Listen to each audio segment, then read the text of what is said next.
The Alcatraz Enigma, 1962. On the dark, cold night of June 11, 1962, one of the most audacious and mysterious prison breaks in modern history unfolded. This was not just an escape. It was the Alcatraz Enigma, an event that would defy investigators and capture the public imagination for decades. The inmates at the heart of this remarkable story were Frank Lee Morris and two brothers, John and Clarence Anglin. They were incarcerated within the walls of Alcatraz Federal Penitentiary, a maximum security fortress perched on Alcatraz Island in the turbulent waters of San Francisco Bay, California, in the United States. This prison was considered the most secure in the nation, an inescapable rock from which no one had ever successfully fled. The escape was the culmination of 6 long months of meticulous, painstaking preparation. The three men, along with a fourth inmate named Alan Clayton West, had conceived a plan of extraordinary ingenuity.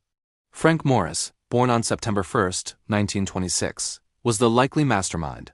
Orphaned at age 11, Morris possessed a genius-level intellect, reportedly ranking in the top 2% of the general population with an intelligence quotient of 133. His life of crime led him to Alcatraz on January 18, 1960, as inmate number AZ-1-4-4-1. He was joined by John William Anglin, inmate AZ-1-4-7-6, and his brother Clarence Anglin, inmate AZ-1-4-8-5.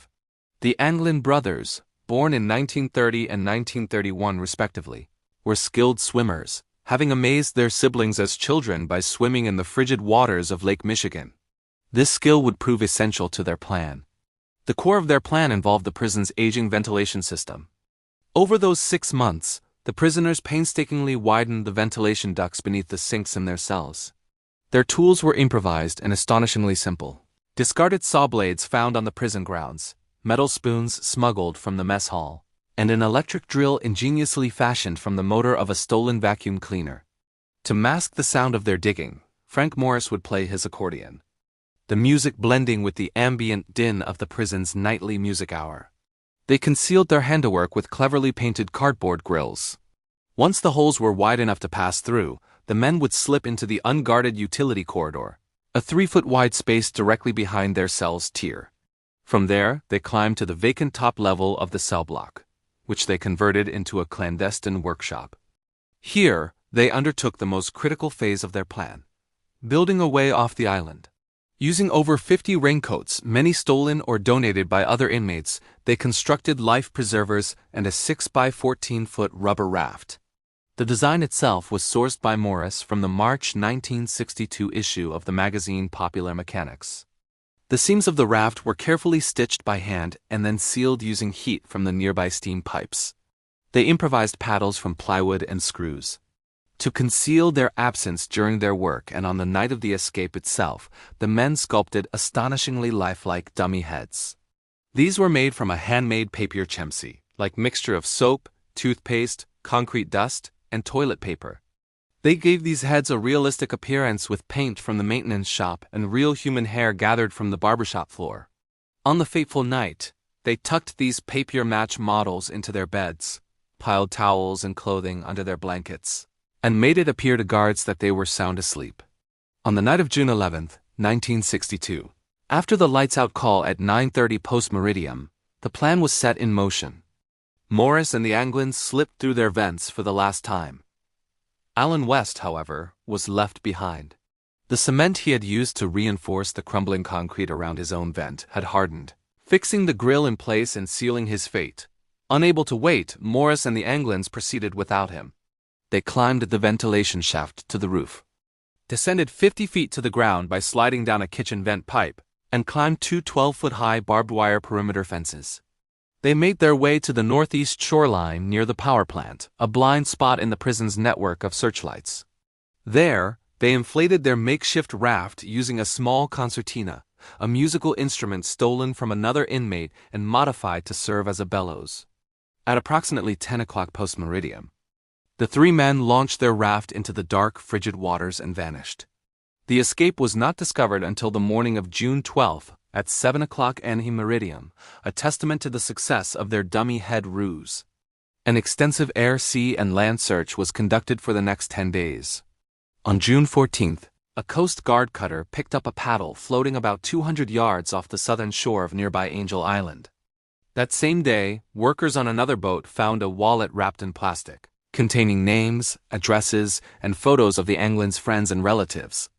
On June 21st, a life vest washed up on Cronkite Beach, nearly 3 miles outside the Golden Gate Bridge. No other trace was ever found. The Federal Bureau of Investigation, or FBI, pursued hundreds of leads but found no conclusive evidence. On December 31, 1979, after a 17-year investigation, the FBI officially closed its file. The official conclusion was that the men had likely drowned in the cold, turbulent currents of the bay. They cited the recovered personal effects as evidence the raft had failed and that the men, succumbing to hypothermia, were swept out to sea. Yet the mystery endures. The United States Marshals Service case file remains open and active. Morris and the Anglin brothers will remain on its wanted list until they would have reached the age of 100, between 2026 and 2031. The fact that no bodies were ever recovered remains a sticking point, especially given the Anglin's swimming skills. This was bolstered when, on December 16, 1962, another inmate named John Paul Scott successfully swam the 2.7 nautical miles from Alcatraz to Fort Point, proving that survival, though difficult, was possible. Over the years, numerous theories and reported sightings have surfaced. Family members of the Anglins claim to have received unsigned Christmas cards and messages. In a 2015 documentary, the Anglin family presented a photograph, purportedly taken in Brazil in 1975 by a family friend named Fred Brizzi. This photograph showed 2 men, who Brizzi claimed were John and Clarence Anglin, standing next to a large termite mound. Forensic experts asserted the men were more than likely the Anglins. In 2018, the FBI disclosed a letter, received in 2013, in which the writer claimed to be John Anglin. He stated that Frank Morris had died in 2008 and his brother Clarence in 2011, and that he himself was suffering from cancer. The letter's authenticity was deemed inconclusive. To this day, the fate of the 3 men remains one of the world's greatest unsolved mysteries. A haunting story of a brilliant escape from an inescapable prison. The Great Cowra Breakout, 1944. In the history of the Second World War, few events capture the desperate and tragic clash of cultures as vividly as the Cowra Breakout. This was not a plan for freedom, but a meticulously organized act of mass suicide. Unfolding on the 5th of August in the year 1944. On that fateful night, 1,104 Japanese prisoners of war escaped from a compound near Cowra, in New South Wales, Australia. It remains the largest prison escape of the entire war and one of its bloodiest. During the chaotic breakout and the ensuing 9-day manhunt, 4 Australian soldiers lost their lives, and 231 Japanese soldiers were killed or died by their own hand. The location for this tragedy was the No. 12 prisoner of war compound, situated some 314 kilometers due west of Sydney. This was a major holding facility, and by the war's end, it had detained 4,000 Axis military personnel and civilians. The prisoners at Cowra were not only Japanese. They also included 2,000 Italians, as well as Koreans and Taiwanese who had served in the Japanese military, and Indonesian civilians detained at the request of the Dutch East Indies government. By August in the year 1944, there were 2,223 Japanese prisoners of war in Australia, alongside 14,720 Italian prisoners and 1,585 Germans. Although camp authorities treated the prisoners in accordance with the 1929 Geneva Convention, relations between the Japanese prisoners and the guards were exceptionally poor. This was due in large part to profound and irreconcilable cultural differences. For the guards, the prisoners were simply soldiers who had surrendered. For the Japanese soldiers, steeped in a military code that viewed surrender as the ultimate shame, being a prisoner was a status worse than death. A violent riot by Japanese prisoners at a camp in Featherston, New Zealand, in February of 1943 had already demonstrated this volatility, prompting authorities at Cowra to tighten security. The camp installed several Vickers and Lewis machine guns to augment the standard rifles carried by the guards. These guards were members of the Australian Militia's 22nd Garrison Battalion, a unit composed mostly of old or disabled veterans, or young men who had been deemed physically unfit for frontline service. In the first week of August in the year 1944, A tip-off from an informer, recorded in some sources as a Korean informant named Matsumoto, alerted camp authorities to brewing trouble. This led to a plan to move all Japanese prisoners of war at Kaura, accepting officers and non-commissioned officers, to another camp at Hay, New South Wales, some 400 kilometers to the west. The Japanese prisoners were formally notified of this impending move on the 4th of August. As the historian Gavin Long would later write, the following night, the plan for mass death was set into motion. At about 2 o'clock in the morning, a Japanese inmate ran to the camp gates and shouted what seemed to be a warning to the sentries. Then a Japanese bugle sounded. The bugler was Hajime Toyoshima, a man who held the distinction of being Australia's very first Japanese prisoner of the war. A sentry fired a warning shot. More sentries fired as 3 separate mobs of prisoners, shouting Banzai, began to storm the wire. One on the northern side, one on the western, and one on the southern. They were armed with knives, baseball bats, clubs studded with nails, hooks, wire stilettos, and garroting cords.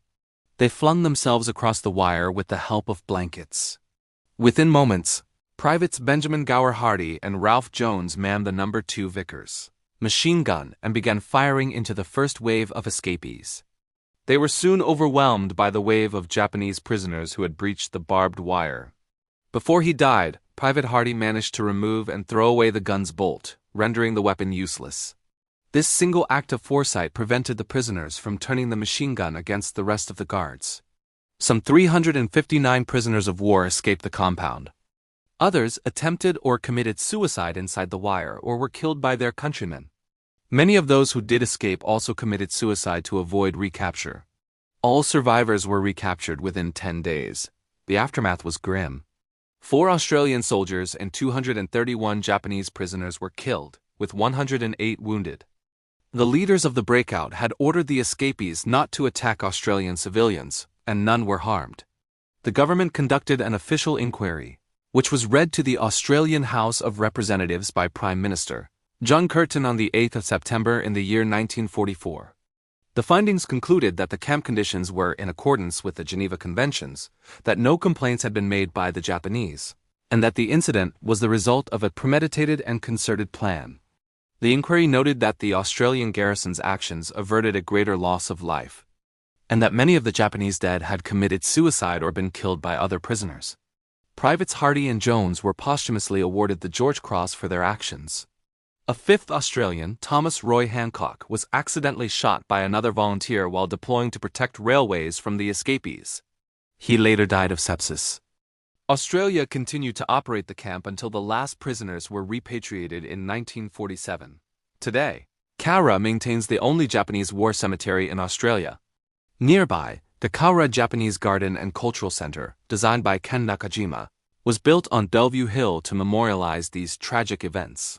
The last known survivor of the breakout, Teruo Murakami, died in Japan on the 14th of September in the year 2023.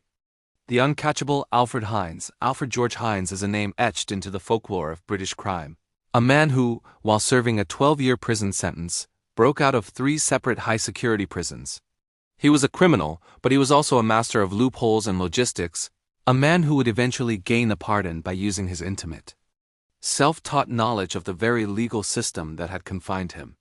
His life began in the year 1917. Hines grew up in a children's Hess home following the death of his father, a thief who himself died while receiving 10 lashes from a cat o' 9 tails as punishment for armed robbery. The younger Hines ran away at the age of 7. He was eventually arrested for petty theft and would later escape from a Borstal institution for teenage delinquents, an early sign of the career to come. Though he was drafted into the British Army during the Second World War, Hines deserted after the war ended and resumed his criminal career. His downfall came in the year 1953 following a major jewelry robbery. Of the £90,000 haul, the vast majority was never recovered by authorities. Despite pleading not guilty, Hines was convicted and sentenced to 12 years imprisonment. His sentence, however, was merely the beginning of his legend. Hines later escaped from Nottingham prison by slipping Houdini Hines, as the press dubbed him, worked as a builder-decorator in Ireland and across Europe, until detectives from Scotland Yard finally recaptured him in the year 1956, after 248 days of freedom. After this arrest, Heinz immediately brought a lawsuit against the prison commissioners, charging them with illegal arrest. This legal maneuver, however, was not just about justice. It was a cover for his next escape. While at the law courts, Heinz had accomplices smuggle him a padlock. When 2 guards escorted him to the toilet, they removed his handcuffs. Heinz immediately bundled the 2 men into the cubicle and snapped the padlock onto screw eyes that his team had earlier fixed to the door, locking the guards inside. He escaped into the bustling crowd on Fleet Street, a moment of pure audacity. He was, however, captured at an airport just 5 hours later. Less than a year later, Heinz would make his 3rd escape, this time from Chelmsford Prison. He fled back to Ireland, where he lived for 2 full years as a used car dealer under the name William Herbert Bishop. His run finally ended when he was stopped in an unregistered car. While eluding Scotland Yard, Heinz had cultivated a public profile, relentlessly pleading his innocence. He sent memorandums to British members of Parliament and granted interviews and taped recordings to the press. He later sold his life story to the News of the World for a reported £40,000. He continued to appeal his arrest, arguing a technicality that prison escapes were not listed as misdemeanors under British law. His final appeal before the House of Lords in the year 1960 was denied, following a remarkable 3-hour argument delivered by Heinz himself. He was returned to prison to serve 6 years in Parkhurst Prison. Yet his story was not over. In the year 1964, Heinz won a £1,300 settlement in a libel suit against the arresting officer, Herbert Sparks, a former chief superintendent of Scotland Yard's flying squad.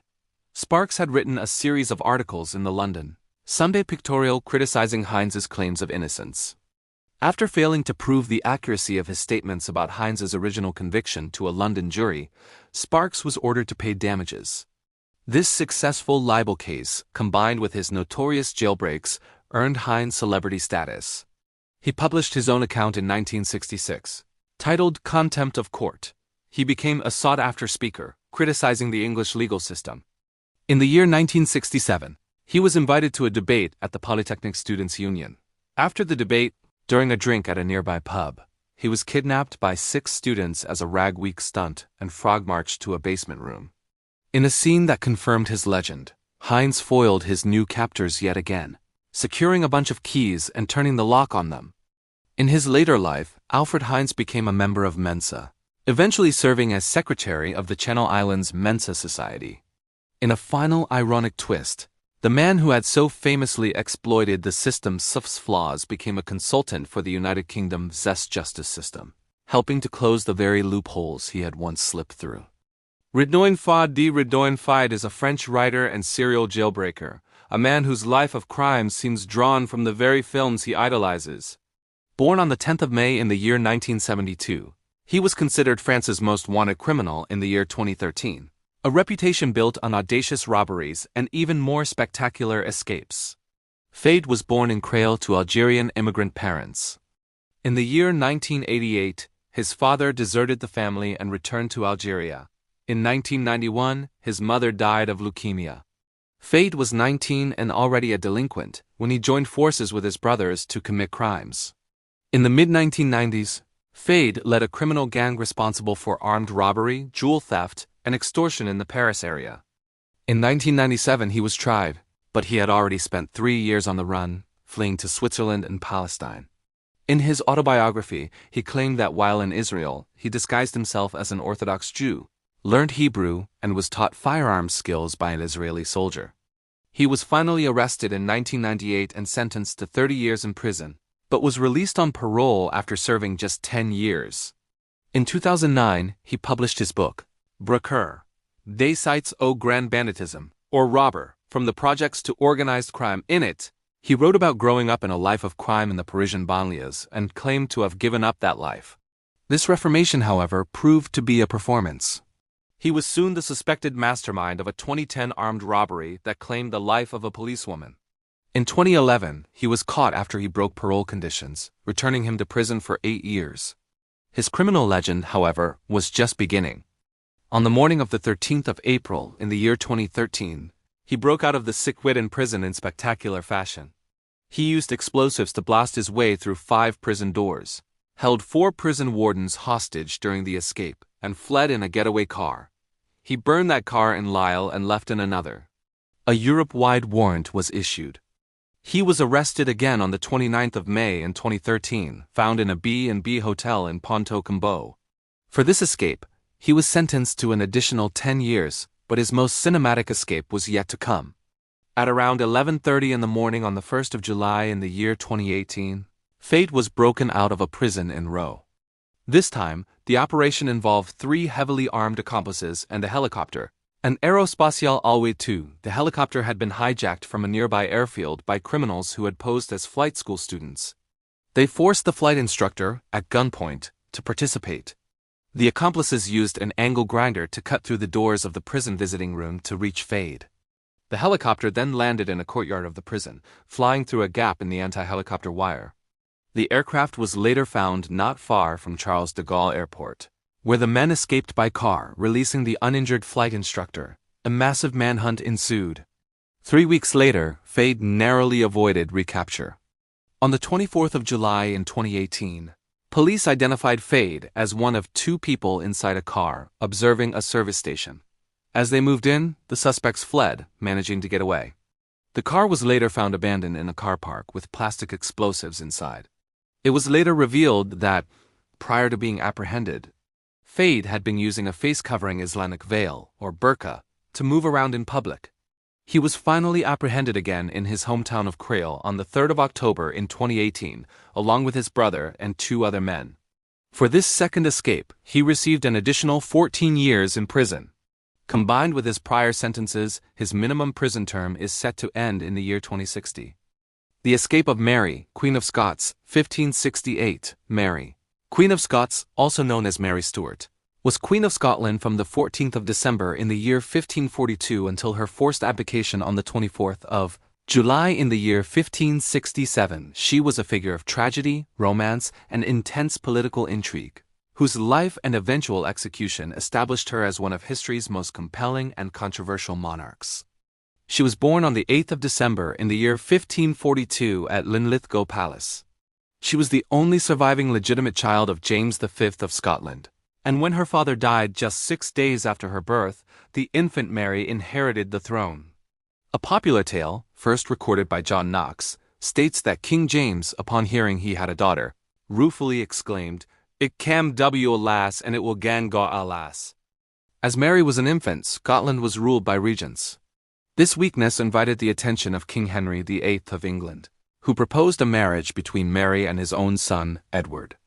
On the 1st of July in the year 1543, the Treaty of Greenwich was signed, promising the two would marry. This treaty, however, was rejected by the Parliament of Scotland in December, prompting Henry to launch a brutal military campaign known as the Rough Wooing. In May 1544, English forces raided Edinburgh, and the Scots moved Mary to Dunkeld for her safety. After the Scots suffered a heavy defeat at the Battle of Pinkie in 1547, Mary's guardians turned to France for help. King Henry II of France proposed to unite the 2 kingdoms by marrying the young queen to his 3-year-old son, the Dauphin Francis. With this marriage agreement in place, the 5-year-old Mary was sent to France in August 1548, where she would spend the next 13 years. She was accompanied by her own court, including the famous 4 Marys, girls her own age from noble Scottish families. Vivacious, clever, and strikingly attractive, Mary was a favorite at the French court. She was also exceptionally tall for the era, attaining an adult height of 5 feet 11 inches. On the 24th of April in the year 1558, she married the Dauphin. When King Henry II died on the 10th of July in the year 1559, the 15-year-old Francis and 16-year-old Mary became King and Queen of France. Mary was also the great-granddaughter of King Henry VII of England, and in the eyes of many Catholics, Elizabeth I was illegitimate. This made Mary the rightful Queen of England, a claim she and the French court emphasized, which became a perennial sticking point between her and Elizabeth. Her time as Queen of France was brief. Francis II died on the 5th of December in the year 1560. Grief-stricken, the widowed Mary returned to Scotland, arriving in Leith on the 19th of August in the year 1561. She returned to a dangerous and complex political situation. As a devout Catholic, she was regarded with suspicion in a kingdom that had, in her absence, undergone the Protestant Reformation. In 1565, Mary married her half-cousin, Henry Stuart, Lord Darnley. The marriage was a disaster. Darnley was arrogant and demanded the crown matrimonial, a request Mary refused. He grew jealous of Mary's private secretary, David Rizzio. On the 9th of March in the year 1566, Darnley entered into a conspiracy with Protestant lords, and a group of conspirators stabbed Rizzio to death in front of the 6 months pregnant Mary at Holyrood Palace. Mary's son, James, was born on the 19th of June in the year 1566, but the murder of Rizzio had destroyed the marriage. On the night of 9-10 February in the year 1567, Darnley's residence at Kirk-o-Field was destroyed by an explosion, and he was found murdered in the garden. James Hepburn, the 4th Earl of Bothwell, was generally believed to have orchestrated the killing. He was acquitted after a brief trial, and in May he married Mary. The marriage was deeply unpopular. 26 Scottish peers, the Confederate lords, turned against the couple. They confronted Mary at Carberry Hill on the 15th of June. Mary's forces deserted and she was taken prisoner. She was imprisoned in Lochleven Castle, on an island in the middle of Loch Leven. Between the 20th and 23rd of July, she miscarried twins. On the 24th of July, she was forced to abdicate in favor of her 1-year-old son, James. On the 2nd of May in the year 1568, Mary escaped from Lochleven Castle with the aid of George Douglas, the brother of the castle's owner. She managed to raise an army of 6,000 men, but she was defeated by her half-brother, smaller forces at the Battle of Langside on the 13th of May. Defeated, she fled south, seeking the protection of her cousin, Elizabeth I. She crossed the Solway Firth by fishing boat on the 16th of May and landed at Workington. She was taken into protective custody at Carlisle Castle. This custody would last for the next 18.5 years.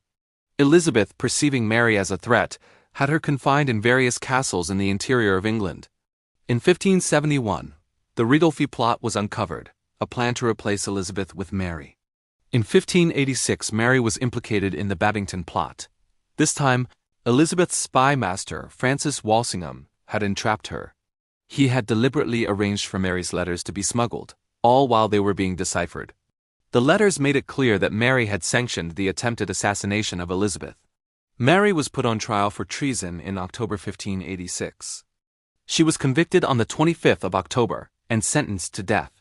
Elizabeth hesitated, but on the 1st of February in the year 1587 she signed a death warrant. On the evening of the 7th of February, Mary was told she would be executed the next morning. On the scaffold she knelt, and her last words were, "Into thy hands, O Lord, I commend my spirit." The first blow from the executioner missed her neck and struck the back of her head. The second blow severed the neck, save for a small bit of sinew, which the executioner cut through. When he held her head aloft, her auburn tresses turned out to be a wig, and the head fell to the ground, revealing that Mary had very short gray hair. In 1612, her son, James VI and I, had her body reinterred in Westminster Abbey, where she lies in a chapel opposite the tomb of Elizabeth. The Catch Me If You Can Escape, Frank Abagnale Jr. Frank William Abagnale Jr. is an American-French security consultant, author, and convicted felon who gained international notoriety in the late 20th century.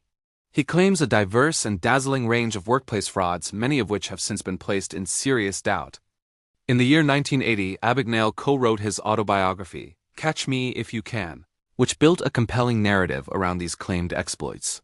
The book inspired the 2002 film of the same name directed by Steven Spielberg, in which Abagnale was portrayed by Leonardo DiCaprio. For decades, Abagnale has run Abagnale & Associates, a consulting firm. The legend of Frank Abagnale claims that he worked as an assistant attorney general in Louisiana, served as a hospital physician in Georgia, and impersonated a Pan American World Airways pilot, logging over 2 million air miles by deadheading.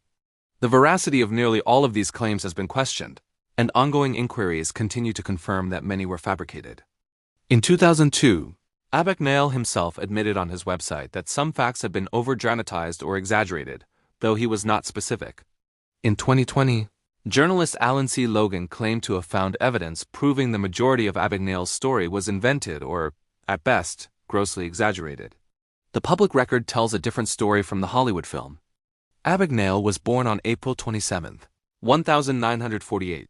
He claims his first victim was his father, who gave him a gasoline credit card that Abagnale used to ring up a bill of $3,400. In December 1964, he enlisted in the U.S. Navy but was discharged in less than 3 months. 2 weeks later, he was arrested for petty larceny. The following month, March 1965, he was arrested again, this time for vagrancy after impersonating a police officer. In June 1965, the Federal Bureau of Investigation arrested him in California for car theft. After being released to his father, the 17-year-old Abagnale decided to impersonate a pilot. He obtained a uniform and on July 7, 1965, informed local media he was a graduate of the American Airlines pilot school. Days later, he was arrested for check theft in Tuckahoe, New York, and sentenced to 3 years at Great Meadow Prison. After serving 2 years, he was released, but he broke parole and was returned for another year. After his release on December 24, 1968, the 20-year-old Abagnale moved to Baton Rouge, Louisiana. He was arrested there on February 14, 1969, on vagrancy charges, which were soon followed by charges of theft and forgery. He was convicted and sentenced to 12 years of supervised probation, but he soon fled Louisiana for Europe. His time in Europe was not the glamorous pursuit seen in the film. In September 1969, he was arrested in Montpellier, France. He served 3 months in Perpignan's prison. He was then extradited to Sweden, convicted of gross fraud, and served 2 months in a Mount prison, before being deported back to the United States in June 1970. Upon his return, the 22-year-old Abagnale traveled college campuses passing bad checks. On November 2, 1970, he was arrested in Cobb County, Georgia, after cashing 10 fake Pan Am payroll checks. He escaped from the Cobb County jail and was recaptured 4 days later. In 1971, he was sentenced to 10 years for forging checks totaling less than $1,500, and received an additional 2 years for his escape. One of the greatest discrepancies lies in the timeline. Author Alan C. Logan used records from the New York State archives to demonstrate that Abagnale was in Great Meadow Prison between the ages of 17 and 20, July 1965 to December 1968. This is the exact time frame during which Abagnale claims to have been impersonating a Pan Am pilot, a Georgia pediatrician, and an assistant attorney general.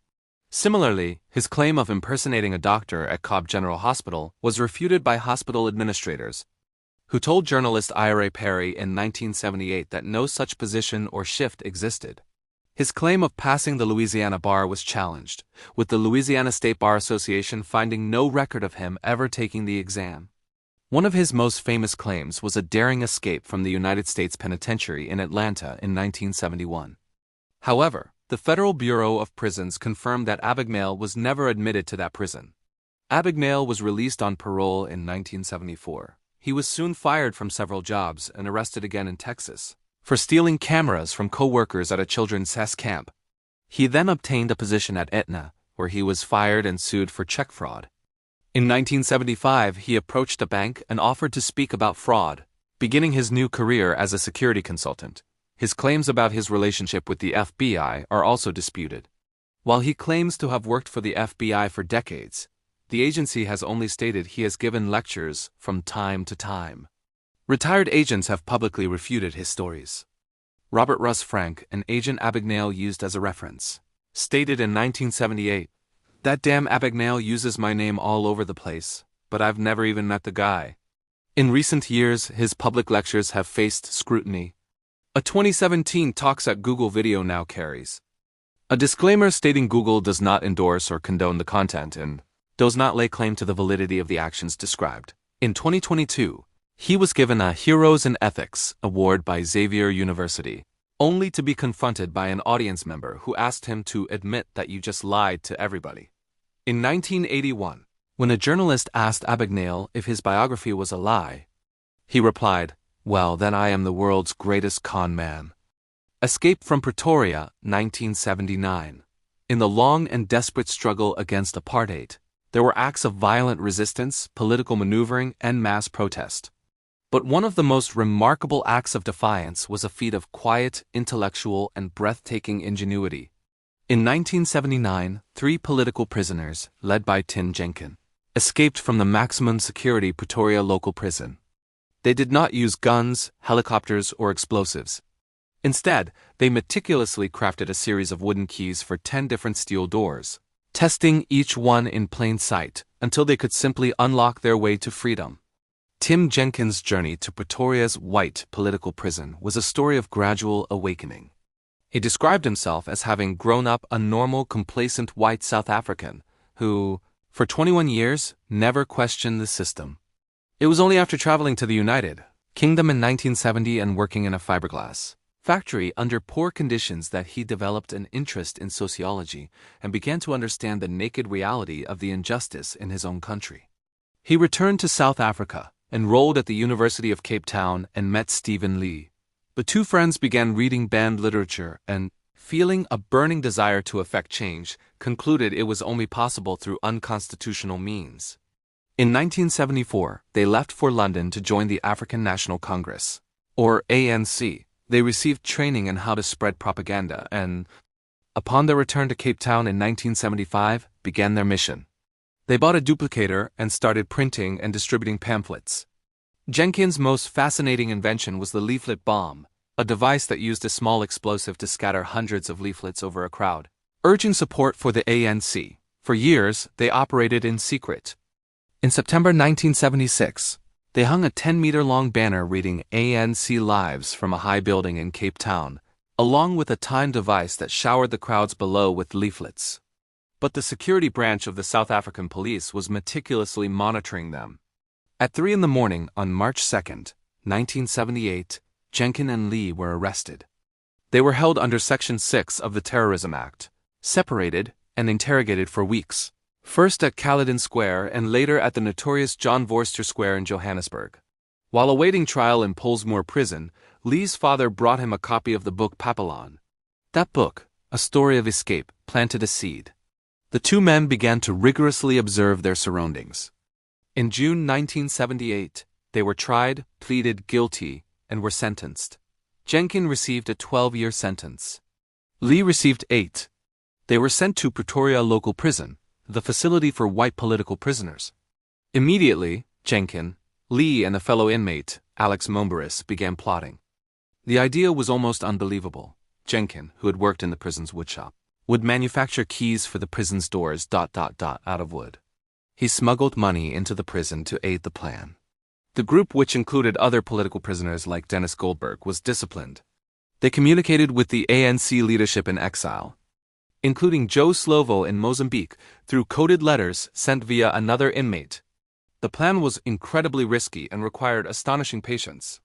For months, Jenkin would carefully measure lock mechanisms, often by hiding a broom in a doorway and taking an impression of the keyhole.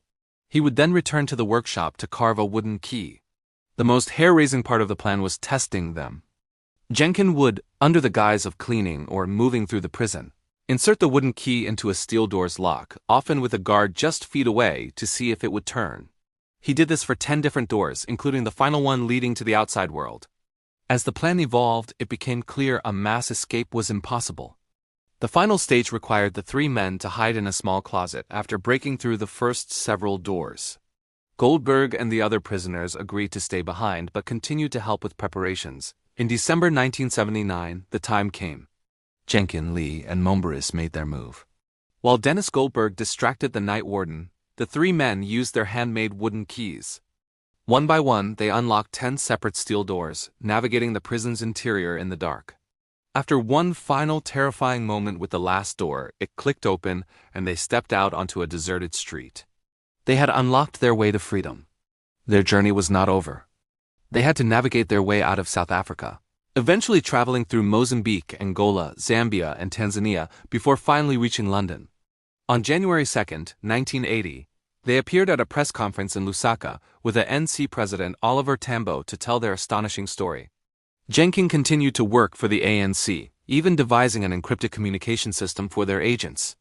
He returned to South Africa in 1991, following the unbanning of the ANC, forever a symbol of how intelligence and patience can be their own form of revolutionary power. The Crown Point Jump, Ted Bundy, 1977. In the dark annals of American crime, the name Ted Bundy remains one of the most chilling, synonymous with a terrifying and charismatic evil. But among the many horrifying chapters of his life, His escapes from custody stand out as some of the most audacious and brazen in history, testaments not to force, but to a chilling intellect and a complete, manipulative contempt for the system that held him.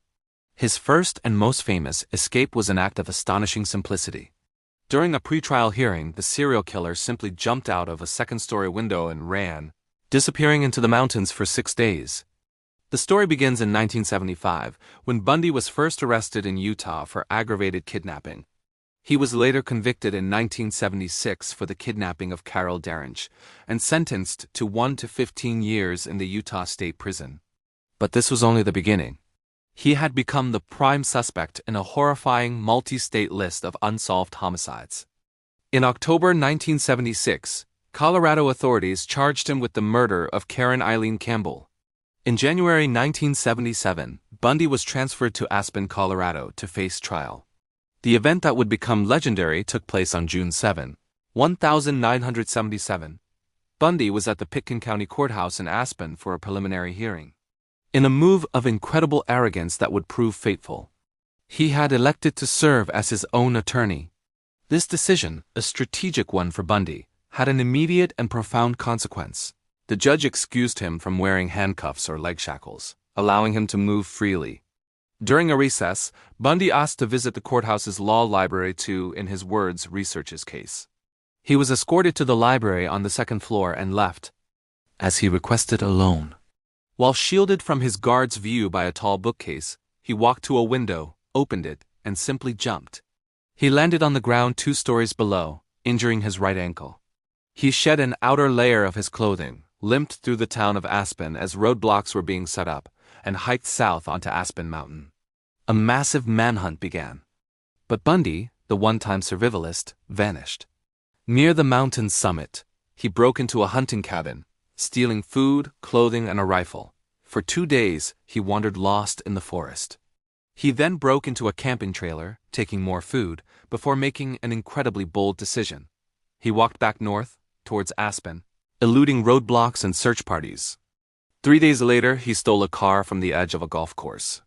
Cold, in constant pain from his ankle, and sleep-deprived, his escape ended not with a dramatic showdown, but with a simple traffic stop. 2 police officers noticed his car weaving in and out of its lane and pulled him over. He had been a fugitive for 6 days. This brazen escape, however, was only a prelude.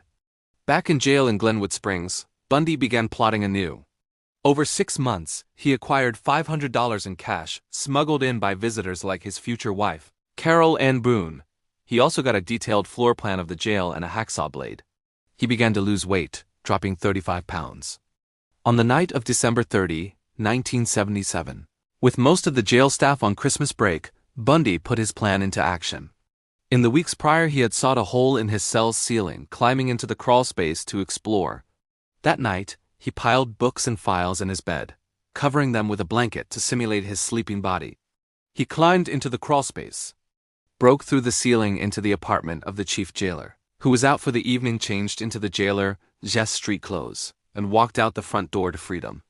The escape was not discovered until noon the next day, more than 17 hours later. By then, Bundy was already in Chicago. He had driven east, caught a bus, and boarded a morning flight. This second, more meticulous escape proved far more tragic. Bundy made his way to Florida, where just 1 week after his arrival, he unleashed his final, horrific wave of violence at the Chi Omega sorority house, followed by the abduction and murder of 12-year-old Kimberly Leach. The Jungle Prisoner, Dieter Dingler, 1966. In the long and brutal history of warfare, there are stories of survival that seem to defy human limitation. Tales of endurance so extreme they rewrite our understanding of what the body and mind can withstand. But nothing could have prepared the world for the story of Dieter Dingler, a United States Navy aviator whose ordeal in the year 1966 remains one of the most astonishing testaments to human will ever recorded. It is a story of almost unimaginable suffering, starvation, and a terrifying trek through an unforgiving jungle, a journey that began with a single fateful flight over Laos. Dieter Dingler was born in Germany, his childhood shaped by the extreme poverty of the Second World War.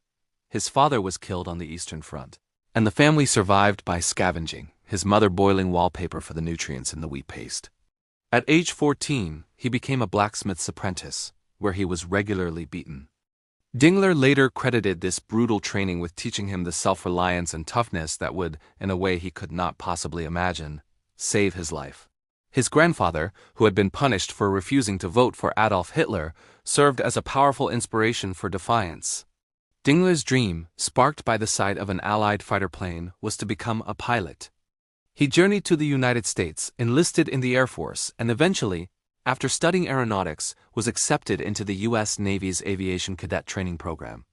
Part of his training was the military's Survival, Evasion, Resistance and Escape, or SARE program. He proved so adept at foraging and surviving on scraps, a skill from his childhood, that he reportedly set a record as the only student to ever gain weight during the course. On February 1, 1966, Lieutenant Junior Grade Dillinger was on a classified interdiction mission when his Douglas AD Skyraider was struck by anti-aircraft fire over Laos. The right wing was blown off his plane, and he crash-landed in dense jungle.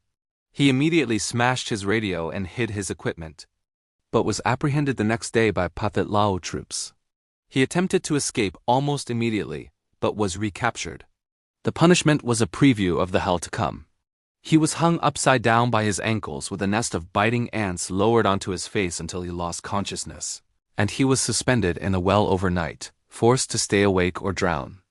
When he refused to sign a document condemning the United States, slivers of bamboo were driven under his fingernails.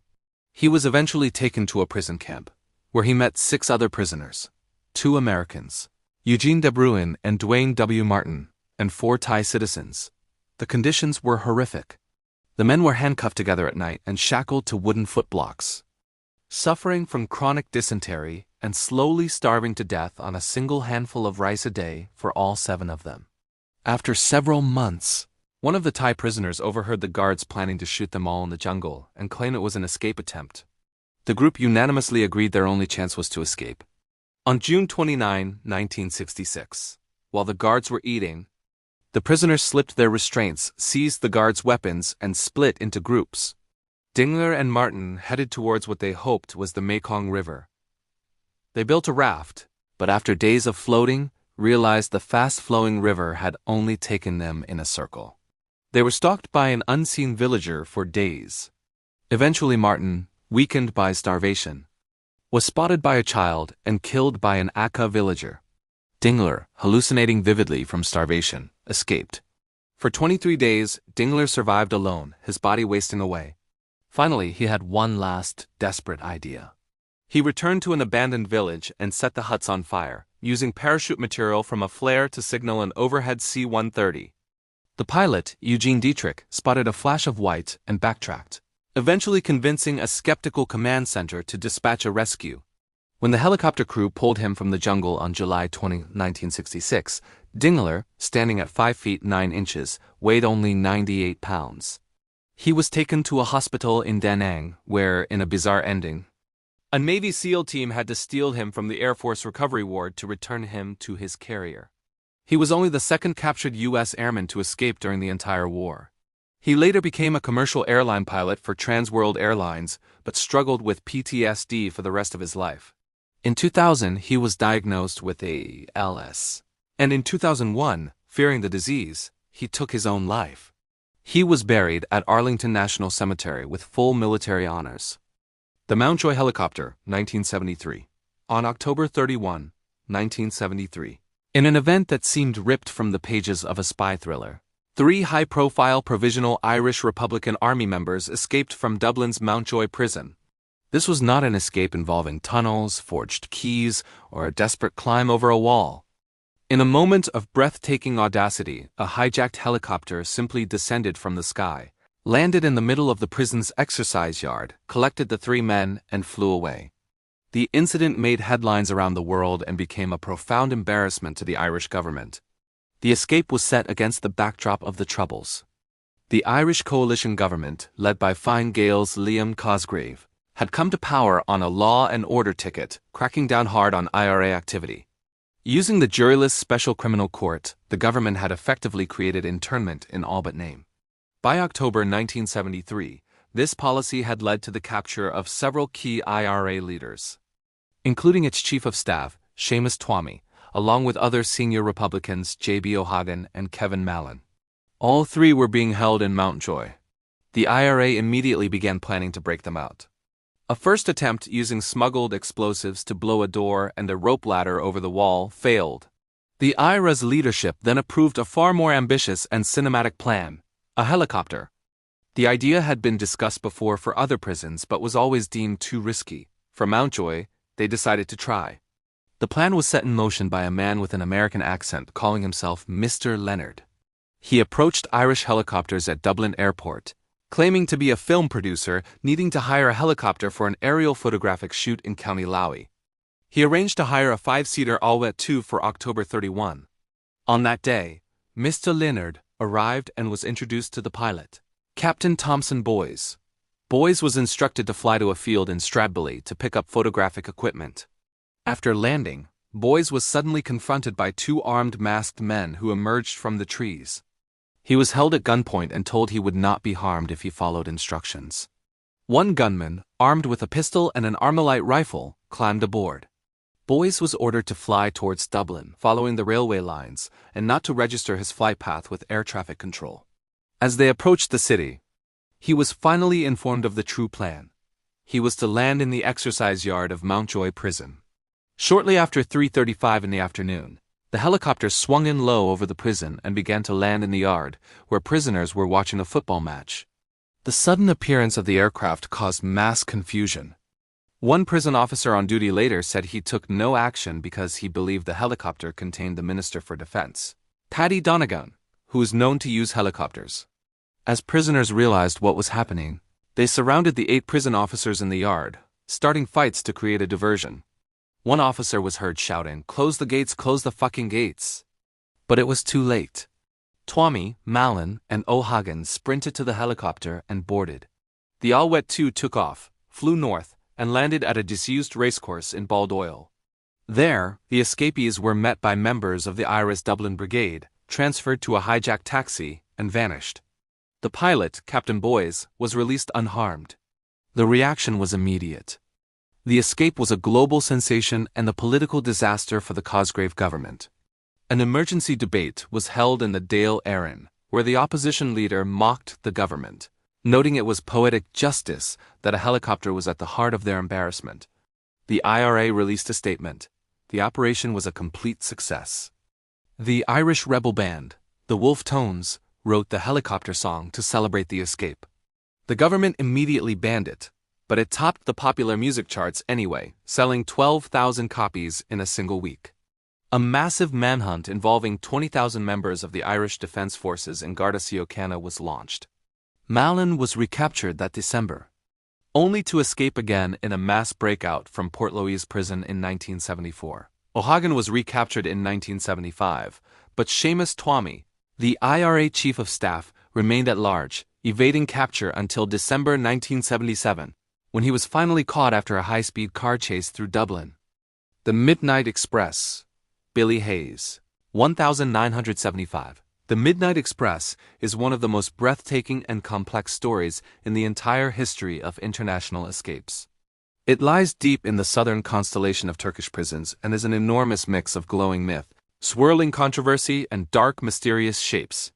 This immense cloud of cosmic material, the story of William Hayes, sits about 4 years and 7 months of prison time away from his original sentence, which means the light we see from it today actually began its journey toward Earth long before his eventual escape.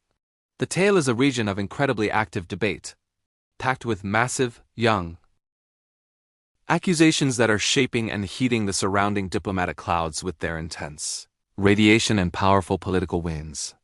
William Hayes, an American writer and actor, was born on April 3rd. In the year 1947, lured by the Orient, he traveled to Istanbul and, on his 4th attempt, was caught trying to smuggle 2 kilos of hashish out of Turkey on October 7th. In the year 1970, the airport, on high alert from recent hijackings, had reinforced its controls. Hayes was originally sentenced to 4 years in prison for possession, a sentence he was serving in Sagmalkeler prison. But this was not an ordinary star system. Astronomers estimate that his release was only 53 days away when the Turkish prosecutors successfully appealed. The charge was changed from possession to smuggling. This was a dramatic and easy-to-see shift. The strong radiation and political winds coming from President Nixon's war on drugs had sculpted the nearby legal clouds. Nixon had forced Turkey to ban opium cultivation in 1972, and in this new, harsh environment, smuggling now carried a sentence of life imprisonment. The court ruling passed on September 10. In the year 1973, Hayes' sentence was later shortened to 30 years by a general amnesty on May 12. In the year 1975, but the effect was the same. His life, as he knew it, was over. The Midnight Express we see today looks very different from how it appeared in the early 19th century, the early 1970s. Hayes was transferred from Sagmaukler to Bakırköy Psychiatric Hospital, a lunatic asylum, and finally, on July 11, in the year 1975, to the island prison of İmralı. This explosion of misfortune created a much smaller but striking feature known as the book, Midnight Express, which would envelop his story like a cocoon. It is a small region of ionized gas, or rather, a highly charged story, where the details are excited and glowing due to the intense radiation from the central narrative. Much of the light that Hayes' story emits is absorbed by the dust in this smaller nebula, the 1978 film adaptation directed by Alan Parker. Because of this, the Midnight Express Nebula is actually the brightest object in the entire sky when viewed at mid-infrared, or pop culture, wavelengths. By studying the size and shape of the film, astronomers have been able to calculate its structure with remarkable imprecision. The most accurate measurements suggest that the film lies about 7,660 light-years, that is, a great distance from the truth. The true escape, often called simply the keyhole, is a small but striking dark cloud of facts. Against the bright and fiery background of the film, the true escape appears like a mysterious dark shape. The keyhole structure itself stretches across about 27 kilometers of open water. On October 2nd, in the year 1975, during a black, stormy night, Hayes escaped from İmralı. He swam into the local harbor, found a dinghy, and began rowing with favorable currents toward Bandırma on the Turkish mainland. Though it might seem unchanging, astronomers have found that its appearance has shifted noticeably since it was first recorded by Hayes himself. From Bandırma, Hayes traveled by bus to Istanbul and checked into a hotel, hoping to find a friend who could forge a passport. But the friend was gone. He was on his own. He then caught a bus to Edirne, a town on the heavily fortified Greek border. He had no papers. He hired a taxi, waited until dark, and then swam across a river into what he hoped was Greece. Within the keyhole itself, there exists a small but striking object known as a military zone. After more than 2 weeks of detention and interrogation by Greek authorities, he was finally deported to Frankfurt on October 20th. In the year 1975, he returned to the United States on October 24th. The book and film followed, making him a global icon. Another awe-inspiring feature of the Midnight Express Nebula is something astronomers call Mystic Mountain, or rather, his return to Turkey. In 2007, the ban on him was suspended, and Hayes returned to Istanbul. This poetic name refers to a towering pillar of reconciliation. Hayes stated it was important to apologize and make amends for the grim depiction of Turkey in the film. The film, Hayes said, wasn't what Turkish people deserved. This region is also home to some extraordinary stars, such as the sequel books Midnight Return and the Midnight Express letters, which together represent one of the most energetic binary systems known, contributing greatly to the intense radiation environment of the Midnight Express story. The Libby Prison Tunnel, 1864. For generations, prison commandants have pushed their walls to the limits, attempting to build fortresses more secure and more imposing than ever before. But nothing could have prepared the Confederate Army for what the Union officers inside Libby Prison revealed. They executed an escape from so deep within the prison's most foul corners that it defied every prediction about what should be possible in that fortress.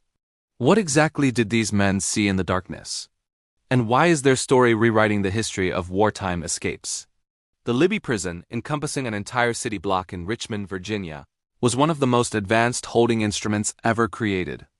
It was operated by the Confederate Army to study and hold Union officers. It was a place of oppressive design, a 3-story warehouse standing above a dark basement, its outer walls whitewashed to make any lurking prisoner instantly recognizable.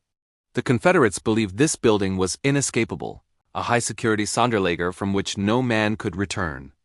At the heart of this view was the prison's basement, a region divided into 3 distinct sections. The western end was a storage cellar, the middle was a civilian carpenter's shop, but the eastern end was a place of legend, an abandoned kitchen, closed off due to a nightmarish infestation of rats and constant seeping floods. This region became known to the prisoners as Rat Hell. What made this place so special was that it displayed a unique tactical advantage. Though guards and prisoners alike avoided Rat Hell, a handful of officers, led by the indomitable Colonel Thomas E. Rose, schemed to break into it. By removing a stove on the first floor and chipping their way into the adjoining chimney, they created a cramped but effective passage. The floor of Rat Hell was covered in 2 feet of straw, a feature that was both a bane and a blessing. It was the source of the rat infestation, but it also provided a perfect hiding place for the tons of earth they would soon excavate. Captain I.N. Johnston, who spent more time in Rat Hell than any other, noted how they made a wide opening in the floor, packed the loose dirt, and then nicely covered with straw. This unique position gave the diggers a stable, hidden place to work, keeping their instruments and progress coolly concealed from civilians and sentries.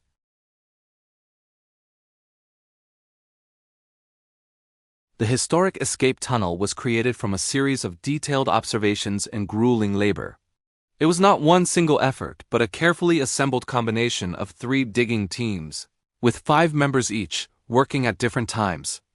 Together, these exposures added up to a total of 17 days of observation and excavation time. This long exposure allowed the men to collect enough earth to dig a tunnel 50 feet long, emerging in a vacant lot on the eastern side of the prison. The tunnel itself, originating in a part of the prison visible from no guard post, had been studied before, but none had ever revealed such extraordinary depth and detail.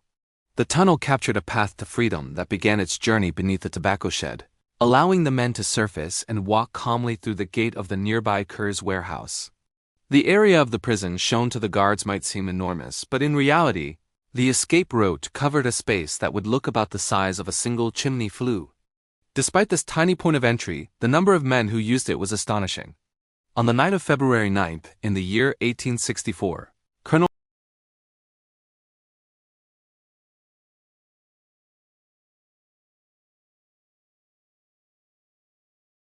Rose broke through and announced that the Underground Railroad to God's country was open. 109 officers escaped into the streets of Richmond. Many of the men appeared to be meandering, but this was due to a phenomenon called prior reconnaissance. Since many of the prisoners had served in McClellan's Peninsula Campaign of 1862, their knowledge of the terrain had been stretched, making it shift toward a familiar landscape.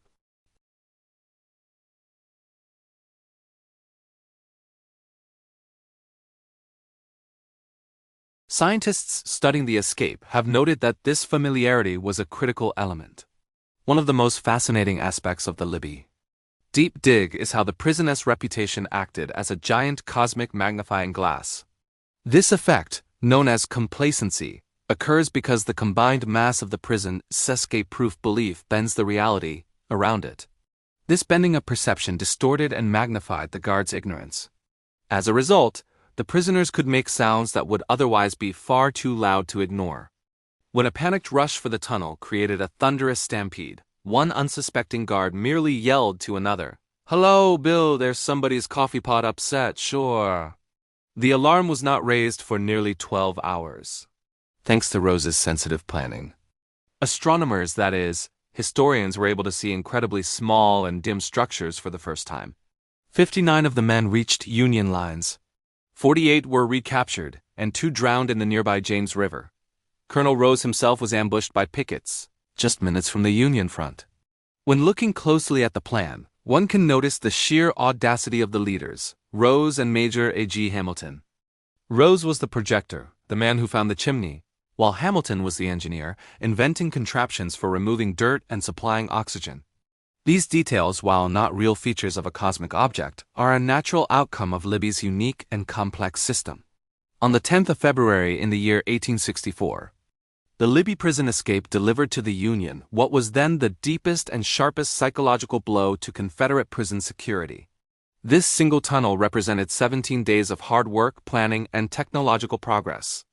It offered the clearest view of Confederate vulnerability that had ever been captured. When the escape was made public, it revealed an overwhelming number of security failures.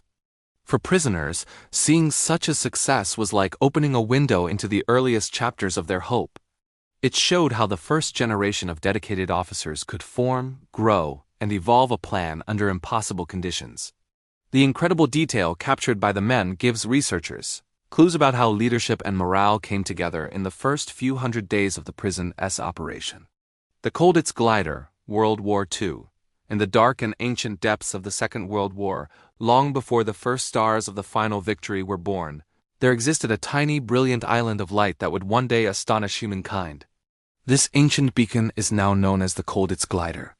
A plan so distant from the realm of possibility that the light we see from it began its journey when the war itself was still in its infancy. This plan lies in a small and faint southern constellation called Stalag 4C, Colditz Castle, a fortress perched on a cliff overlooking a German town. It was discovered in the year 1943. Using one of the most extraordinary instruments ever built by human hands, the minds of British prisoners.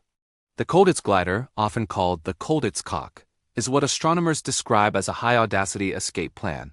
This description might sound complicated, but it simply means that the plan was seen as so impossible. That the light it gave off was stretched into redder wavelengths by the expanding disbelief of their German captors. Field Marshal Hermann Göring himself had declared Colditz escape-proof.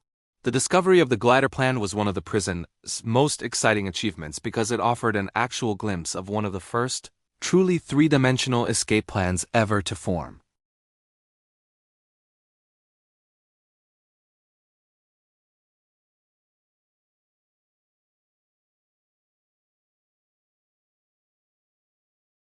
Hidden observatory, as it was obscured from the view of the German guards. Later in the same year, the plan was observed again using another instrument on the telescope, the full force of the prisoner body. Prisoners built a false wall to hide the secret workshop, a space where they slowly built the glider. Since the Germans were accustomed to looking down for tunnels, not up for secret workshops, the prisoners felt safe. They still placed lookouts and created an electric alarm system to warn the builders of approaching guards. The resulting glider was not a giant in size, at least not compared to modern aircraft. But for its era, it was a powerhouse of engineering. A two-man high-wing monoplane design, it was to weigh 109 kilograms. Its wingspan was 9 7/75 meters, or 32 feet, and its fuselage length was 6 meters, or 19 feet. Spectroscopic analysis revealed the glow of ionized hydrogen the framework of stolen pieces of wood. Hundreds of ribs had to be constructed, predominantly from bed slats. The wing spars were built from floorboards. Control wires were made from electrical wiring taken from unused portions of the castle. To strengthen their case even further, they observed it again using the prison's mid-infrared instrument, their own ingenuity. Prison sleeping bags, made of blue and white checked cotton, were used to skin the glider. Then, in a stunning discovery, they processed German ration millet, boiling it to create a sealant to seal the cloth pores. By the early months of the year 1945, another important study appeared, this one on the launch mechanics. The runway was to be constructed from tables. The glider was to be launched using a complex pulley system based on a falling metal bathtub filled with concrete. This gravitational interaction would accelerate the glider to 50 kilometers per hour, or 30 miles per hour, launching it from the chapel roof to fly across the river Mulde, 60 meters below. Detecting this plan was a tremendous achievement. But the war ended before the glider could be finished. This detection, however, allowed astronomers to refine their understanding of just how far human ingenuity can travel. The discovery changed the way scientists think about the early universe of prison escapes. It showed that prisoners at that time could evolve and mature far faster than anyone expected, producing chemical complexity and aeronautical engineering that was supposed to be impossible. The detection of the glider was soon supported by a major research team. A replica of the Colditz glider was built for a Channel 4 documentary in the year 2000. It was flown successfully on its first attempt at RAF Odiham, with Best and Goldfinch in tearful attendance. The close agreement between the original plan and the successful flight gave scientists strong confidence that they were seeing the same object, and that their calculations were accurate. By combining all this evidence, astronomers could paint a vivid portrait of the Colditz cock. It was a small, compact, and luminous plan, filled with young stars, glowing clouds of gas, and traces of heavy elements like hope and genius. The Master of Newgate, Jack Sheppard, 1724, the Master of Newgate, also known as John Sheppard, is one of the most famous and mesmerizing astronomical criminal figures ever captured by humanity. He was an 18th-century London thief who became a public hero, a towering finger-like column made of interstellar gas and pure audacity. These massive structures rise within a region of space known as the London Underworld, which lies in the constellation of Drury Lane, about 6,500 to 7,000 light-years, or rather, just a few blocks from the halls of power. In simpler terms, what we are seeing in this photograph is a vast nursery of legends. A place where new myths are being born amid clouds of cold gin and street dust that stretch for many trillions of kilometers across the public imagination. The name Master of Newgate itself carries a deep meaning. He is called a master because he appeared like a great tower rising out of the prison, and of Newgate because he was literally creating new escape methods within it. Yet, while these same towers were forming new legends, they were also being slowly destroyed by the radiation of the notorious thief-taker general, Jonathan Wild. The intense light and heat from Wild's pursuit carved away at the gas and dust of Sheppard's criminal career. The structures themselves were first discovered long before his most famous escape. Born in 1702, Sheppard was apprenticed as a carpenter, but began committing theft in 1723. He was arrested and imprisoned 5 times in the year 1724, but escaped 4 times. His first recorded escape was from St. Giles's Roundhouse, where he broke through the timber ceiling and lowered himself with a rope fashioned from bedclothes. His second, from the new prison in Clerkenwell, was even more dramatic. Locked in a cell with his mistress, Elizabeth Edgeworth Bess Lyon, they filed through their manacles, removed a bar from the window, and used their knotted bedclothes to descend, climbing over a 22-foot-high prison gate to freedom. Then, on the first day of April in the year 1995, on the 31st of August in the year 1724, Sheppard captured his now legendary third escape. From the condemned cell at Newgate, he was visited by Lyon, who distracted the guards while he removed a loosened iron bar. His slight build, only 5 feet 4 inches, enabled him to climb through the gap, and he was smuggled out of Newgate in women's clothing. But the story of the master did not end there. After being arrested a 4th time, he was returned to Newgate and placed in the castle, a strong room where he was put in leg irons, chained to 2 metal staples and loaded with 300 pounds of iron weights. Taking advantage of a disturbance caused by his colleague Blueskin Blake, Sheppard escaped for the 4th and final time. This was his masterpiece. He unlocked his handcuffs and removed the chains. Still in leg irons, he climbed up a chimney, removing an iron bar that blocked his path. He used the bar to break through the ceiling into the red room above. From there, he broke through 6 separate barred doors into the prison chapel, then climbed to the roof of Newgate, 60 feet above the ground. He went back down to his cell to get a blanket, returned to the roof, and used the blanket to reach the roof of an adjacent house. He broke in, went down the stairs, and walked out into the street at midnight. The color in this photograph is not what the human eye would see. Instead, it is a composite of 32 separate images, rather, a composite of 32 separate acts of defiance. Hydrogen glows green, sulfur appears red, and oxygen shines blue. When these different wavelengths are combined, they produce the breathtaking, almost surreal colors of his legend. After its release in 1724, the Pillar of Newgate became a global cultural icon. The phrase Jack the Lad itself comes from an old sermon, perhaps, but found new life in the scientific world of thievery.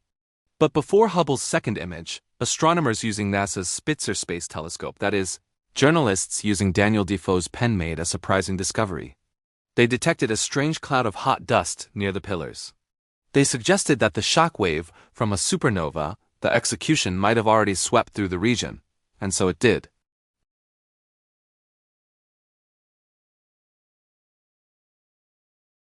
Shepard's final period of liberty lasted just 2 weeks. He was captured, drunk, dressed as a dandy gentleman in a black silk suit. This time he was observed by all of society. The king's painter, James Thornhill, painted his portrait. On the 16th of November, in the year 1724, he was taken to the gallows at Tyburn. The occasion was a celebration attended by as many as 200,000 people, 1/3 of London's population.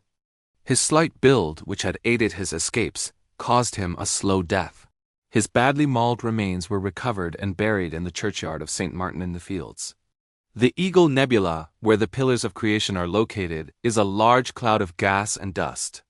Likewise, the London underworld, where Shepard was located, was a large cloud of gin and despair, but within it he became a stellar nursery, a place where the pressure from ultraviolet radiation compresses some areas of gas, sculpting the clouds into the dramatic finger-like forms that have captivated scientists and the public alike.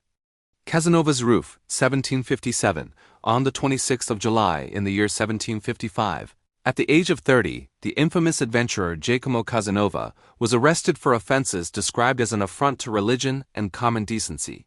The tribunal, taking cognizance of grave faults, primarily public outrages against the holy religion, caused him to be imprisoned under the Leads. This prison, known as I Piobi, was not a common dungeon, but a series of 7 cells located on the top floor of the east wing of the Doge's Palace in Venice. It was reserved for prisoners of higher status and certain types of offenders, such as political prisoners or libertine priests, and derived its name from the heavy lid plates that covered the palace roof. On the 12th of September of that year, without a trial and without ever being informed of the specific charges against him or the duration of his sentence, Casanova was condemned to 5 years of imprisonment. He was placed in a single-person room described as the worst of all the cells, where he suffered immensely from the suffocating darkness, the unbearable summer heat radiating from the lead roof, and what he described as millions of fleas. He was later housed with a series of different cellmates. After 5 agonizing months, a personal appeal from his patron, Count Bragadin, resulted in a slight improvement of his conditions. He was given warm winter bedding and a monthly stipend to purchase books and better food. It was during exercise walks which he was granted in the prison garret that Casanova found a piece of black marble and a discarded iron bar. He managed to smuggle both items back to his cell, hiding the iron bar within the structure of his armchair. For 2 weeks, when he was temporarily without a cellmate, he patiently and painstakingly sharpened the bar against the stone, fashioning it into a formidable spike, or spontoon. With this tool, he began the arduous process of gouging through the thick wooden floorboards underneath his bed. Knowing that his cell was situated directly above the Inquisitor's chamber, his plan was meticulous. He intended to escape during an upcoming festival, a time when he knew no officials would be present in the chamber below. However, just 3 days before his intended breakout, his hopes were shattered. Casanova was abruptly moved to a larger, lighter cell with a view. Despite his protests that he was perfectly happy where he was, the move was final. In his new cell, he recalled, "I sat in my armchair like a man in a stupor. Motionless as a statue, I saw that I had wasted all the efforts I had made. I felt that I had nothing to hope for." Yet Casanova immediately set upon another escape plan, this time not downwards, but upwards. He solicited the help of the prisoner in the adjacent cell, a renegade priest named Father Balbi. The precious spike, which had been carried to the new cell hidden inside the armchair, was passed to the priest. The transfer was itself an act of brilliant deception. The spike was concealed within a large folio Bible, which was then carried under a heaping plate of pasta and given to Balbi by the hoodwinked jailer. The priest began to dig a hole in the ceiling of his own cell, climbed across the intervening space, and then started to make a hole in the ceiling of Casanova's cell. Casanova, meanwhile, had to neutralize his new cellmate, who he correctly identified as a spy. He played upon the man's superstitions, terrorizing him with feigned occult prowess until the man was too frightened to speak. When Balbi finally broke through the ceiling, Casanova lifted himself up, leaving behind a note for the Inquisitors that quoted the 117th Psalm from the Latin Vulgate, "I shall not die, but live and declare the works of the Lord." The spy remained behind, terrified of the consequences. Casanova and Balbi pried their way through the heavy lead plates and emerged onto the sloping roof of the Doge's palace, a heavy fog swirling around them. The drop to the nearby canal was far too great to survive. Casanova, searching for another way, prized open the grate over a dormer window and broke the window to gain entry into the palace itself. Inside, they found a long ladder. Using this, along with a rope Casanova had prepared from bedsheets, they lowered themselves down a daunting 25 feet into the room below. They rested until morning, changed their prison clothes for finer ones they found, and then, with a calm audacity, broke a small lock on an exit door. They passed into a palace corridor, walking through galleries and chambers, and descended the grand stairs. There, they convinced the guard they were officials who had been inadvertently locked inside the palace after a function. The guard, believing them, unbarred the final door. It was 6 o'clock in the morning when they walked out and escaped by gondola. Casanova eventually reached Paris, arriving on the 5th of January, 1757, the very same day that Robert Francois Damiens made his infamous attempt on the life of Louis XV. 30 years later, in 1787, Casanova wrote Story of My Flight, a work that became immensely popular. His own judgment of the exploit was characteristic. Thus did God provide me with what I needed for an escape, which was to be a wonder if not a miracle. I admit that I am proud of it. But my pride does not come from my having succeeded, for luck had a good deal to do with that. It comes from my having concluded that the thing could be done and having had the courage to undertake it. The Texas 7 2000. The Texas 7 were a group of prisoners who achieved infamy by escaping from the John B. Connally unit near Kennedy, Texas, on the 13th of December in the year 2000. 6 of the 7 were apprehended over a month later, between the 22nd and 24th of January in the year 2001, as a direct result of the television show America's Most Wanted. The 7th member of the group committed suicide before he could be arrested. The surviving members were all convicted and sentenced to death for the murder of an Irving, Texas police officer, Aubrey Wright Hawkins, who was shot and killed when responding to a robbery perpetrated by the Texas 7.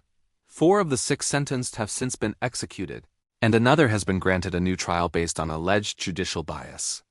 The group included the following Texas state prisoners: Joseph Christopher Garcia, born on the 6th of November, 1971 in San Antonio, Texas, who was executed on the 4th of December, 2018. Garcia was originally convicted of murder for killing Miguel Luna in 1996 during a drunken altercation. Randy Ethan Halprin, born on the 13th of September 1977 in McKinney, Texas, was convicted and sentenced to death in 2003, but was awarded a new trial by the Texas Court of Criminal Appeals on the 6th of November, 2024. Halprin was originally convicted for child abuse after breaking a 16-month-old's arms and legs, fracturing his skull, and beating his face. Larry James Harper, born on the 10th of September 1963 in Danville, Illinois, committed suicide by a gunshot to the heart on the 22nd of January 2001 before he could be captured. Harper was originally convicted on 3 counts of aggravated sexual assault. Patrick Henry Murphy Jr., born on the 3rd of October 1961 in Dallas, Texas, remains on Texas death row awaiting execution. Murphy was originally convicted for aggravated sexual assault. Donald Keith Newberry, born on the 18th of May, 1962 in Albuquerque, New Mexico, was executed on the 4th of February, 2015. Newberry was originally convicted for aggravated robbery with a deadly weapon. George Angel Rivas Jr., born on the 6th of May, 1970, in El Paso, Texas, was executed on the 29th of February, 2012. Rivas was originally convicted of aggravated kidnapping and robbery. Michael Anthony Rodriguez, born on the 29th of October, 1962 in San Antonio, Texas, was executed on the 14th of August, 2008. Rodriguez was originally convicted of capital murder for hiring Rolando Ruiz to murder his wife, Teresa, in 1992. Rodriguez's father, Raul Rodriguez, pled guilty to escape and providing implements for escape, and was sentenced to 10 years for escape and 5 years for providing the implements. On the 13th of December, in the year 2000, the 7 men carried out an elaborate scheme and escaped from the John B. Connally unit, a maximum security state prison.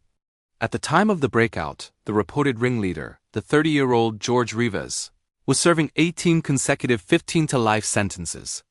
Michael Anthony Rodriguez, then 38, was serving a 99-to-life term. Larry James Harper, 37, Joseph Garcia, 29, and Patrick Henry Murphy Jr., 39, were all serving 50-year sentences. Donald Keith Newberry, 38, was serving a 99-year sentence. The youngest member, Randy Halprin, 23, was serving a 30-year sentence. At approximately 11:20 in the morning, the 7 men overpowered prison workers and guards, took the latter's uniforms and stole 14 handguns, a shotgun, an AR-15 rifle, and more than 100 rounds of ammunition before fleeing north in a prison truck. The victims were left unconscious and tied up inside an electrical room. The white prison truck was found in a Walmart parking lot in Kennedy. The Texas 7 first entered San Antonio right after breaking out. Realizing they were running out of funds, they robbed a Radio Shack in Pearland, Texas, the following day. On the 19th of December, 4 of the members checked into an Econo Lodge motel in Farmers Branch, Texas, under assumed names. They decided to rob a sports authority in nearby Irving. On the 24th of December, 2000, they entered the store, bound and gagged all the staff, and stole at least 40 guns and sets of ammunition, along with $70,000 from the store's safe. An ex-employee outside the store noticed the commotion and called the police. Irving police officer Aubrey Wright Hawkins, born on the 23rd of February, 1971, responded to the call. Upon arriving, he was almost immediately ambushed, being shot 11 times and run over by the convicts as they fled. Officer Hawkins died at Parkland Memorial Hospital shortly after his arrival. Following an episode of America's Most Wanted that first aired on the 20th of January, 2001, several people phoned in possible sightings of the suspects at the Coachland Motel and RV Park in Woodland Park, Colorado. They had apparently tried to pass themselves off as missionaries.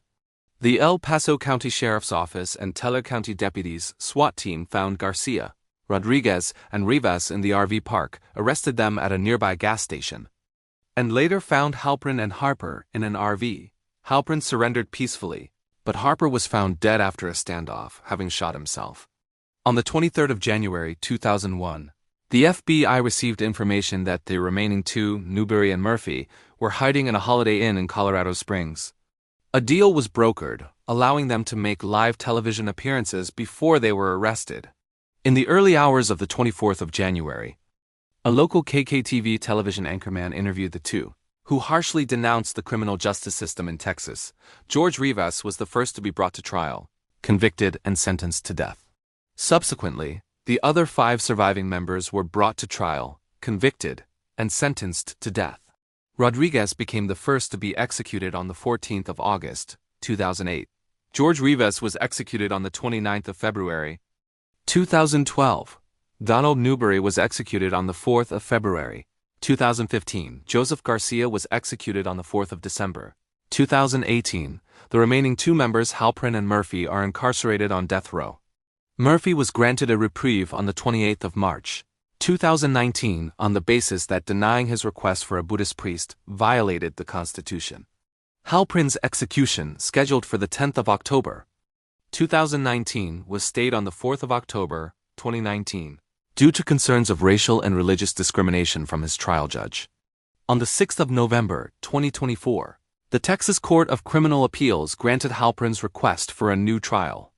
Escaped from the Gestapo, André Davigny, 1943, André Davigny, a figure of extraordinary courage, was born on the 25th of May in the year 1916, and his life would come to a close on the 12th of February, 1999. He was a French soldier and a celebrated member of the resistance. Before the great cataclysm of the Second World War, Davigny served his community as a school teacher. A quiet life that was set to change forever when he joined the French army just before the outbreak of hostilities in the year 1939. He was thrust into the heart of the fighting in the year 1940, serving as an infantry and light tank officer, and was wounded in June of that year. Following the occupation of his country, he, like many dedicated officers of the defeated French military,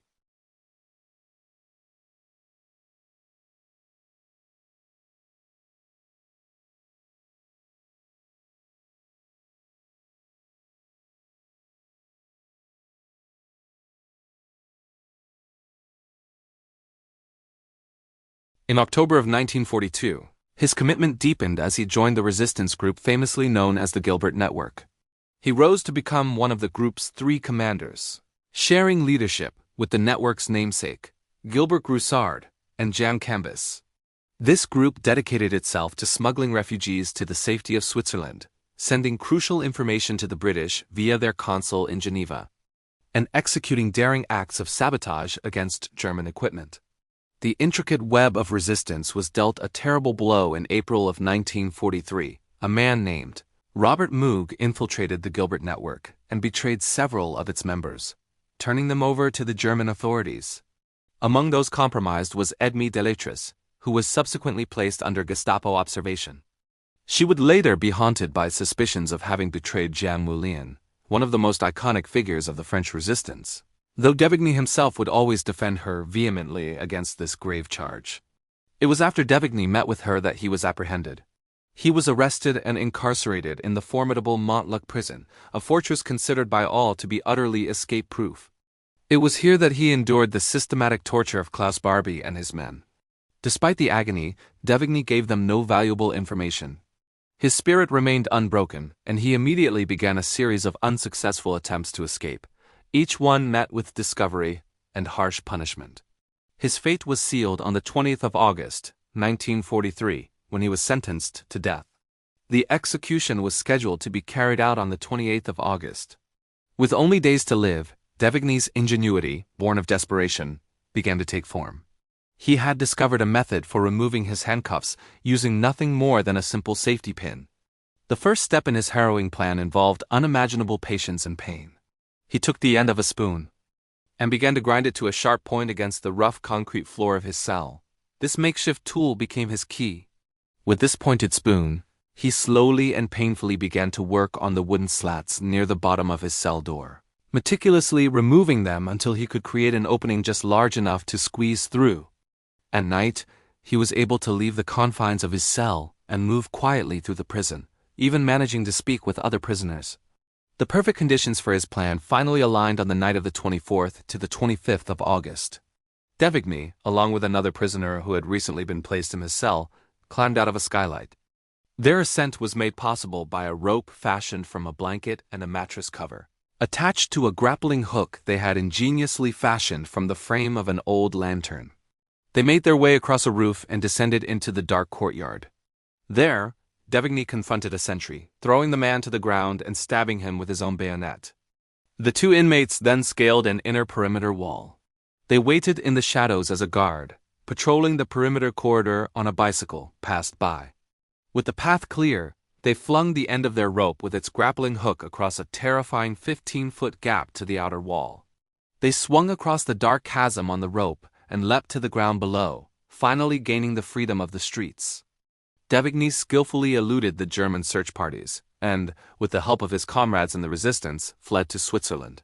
The Germans, furious at his escape, exacted a terrible revenge by arresting two of his cousins, sending them to death camps. Devigny's journey was not over. Leaving Switzerland, he went to Spain, where he was arrested yet again and, incredibly, escaped yet again. After rejoining the French army, he participated in the liberation of Alsace. Following the war, President Charles de Gaulle honored him with the prestigious Cross of the Liberation. He was later appointed a senior official in France's Foreign Intelligence Organization. While serving in Algeria, Devigny wrote a memoir of his escape from Montluc, published in 1956 as Un condamné à mort s'est échappé, which translates to A Man Condemned to Death Has Escaped. The filmmaker Robert Bresson, who had himself been held by the Germans as a prisoner of war, used this powerful memoir as the basis for a film of the same name, which won a prize at the Cannes Film Festival. In the year 1964, Devigny was recalled to France to assist with the secret reorganization of the French military.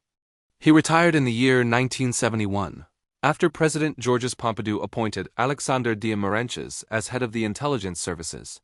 He considered entering the world of politics, but ultimately decided against it, stating he chose not to when I realized the backstabbing was far worse than anything I'd ever encountered in secret warfare. André Devigny died in the year 1999. The indomitable man, Yoshi Shiratori. Yoshi Shiratori, a Japanese national born in Aomori Prefecture on the 31st of July, 1907, would become legendary as one of history's most indomitable escape artists. His fame rests on having escaped from prison 4 different times, a feat so remarkable that a memorial to him stands at the Abashiri Prison Museum. While numerous tales describe his escapes, some details may be highly exaggerated rather than factual. Yet the core of his story remains a testament to his incredible persistence. His early life was marked by tragedy. His father died when he was only 2 years old, and he was abandoned at a young age by his mother. He initially worked in a tofu shop and later as a fisherman, catching crabs in Russia. After switching jobs several times and finding little success, he turned to a life of gambling and robbery. This path led to his first major incarceration at Aomori Prison in the year 1936, where he was imprisoned on a felony murder charge. It was here that his legend began. After studying the guards' routines for months, he escaped by picking his cell lock with a simple metal wire that was wrapped around the washroom bucket provided for bathing. He then slipped out through a cracked skylight. Before leaving, he carefully placed floorboards onto his futon, creating a dummy to fool the passing guards into thinking he was still asleep. His freedom was short-lived. Police recaptured Shiratori after only 3 days, whilst he was stealing supplies from a hospital. He was sentenced to life in prison for escaping and attempted theft, and in the year 1941 he was transferred to Akita Prison. At Akita, he was placed in a cell specially designed for escape artists, featuring high ceilings, one small skylight, and walls of smooth, polished copper. This was meant to be his final stop. Nevertheless, Shiratori was able to scale the walls. He noticed that the wood holding the window bars of the skylight was beginning to rot. Every night, he would climb up to loosen the vent, patiently working until he finally managed to pry away the rotted wood and open the skylight. Knowing the prison staff would be able to hear his footsteps on the roof, Shiratori waited until a stormy night. And on the 14th of June, 1942, he climbed the walls and escaped into the raging weather. 3 months later, in a bizarre and telling incident, he showed up at the house of head guard Kobayashi. Kobayashi was one of the only people who had shown kindness and respect to Shiratori during his time in the Akita prison, and Shiratori had come to him asking for help. Kobayashi, however, called the police, and Shiratori was arrested and sent back to prison. During the winter of 1942 to 1943, Shiratori was transferred to Abashiri Prison in northern Hokkaido, the country's northernmost and most feared prison. He was thrown into an open cell, deliberately exposed to the extreme cold, which allowed the guards to beat him down whenever he tried to stand up. Later, he was placed in specially made handcuffs that were so complex it took a specialist, who came only once per week, nearly 2 hours to unlock them so that Shiratori could bathe. It was here that Shiratori devised his most famous escape. When the guards delivered his meals, he would drip his miso soup onto the handcuffs and onto the metal food slot in his cell door. Over time, the high salt content of the miso soup slowly corroded the metal. On the 26th of August, 1944, the metal was weak enough. He broke the cuffs and the food slot, dislocated both of his shoulders, and managed to fit his entire body out of the narrow opening. He escaped the prison, using a wartime blackout as cover. He then lived in an abandoned mine deep in the mountains for 2 years. He eventually descended to a nearby village, where he learned of the surrender of Japan. His freedom ended once again when he was captured after fatally stabbing a farmer, who attacked him when he was caught stealing a tomato. For his previous escapes and the farmer's murder, Shiratori was sentenced to death by the Sapporo District Court. At the Sapporo prison, he was placed in yet another specially designed cell with high ceilings and windows smaller than his head. This time, however, the prison guards had so much faith in the cell's design that they no longer bothered to handcuff Shiratori.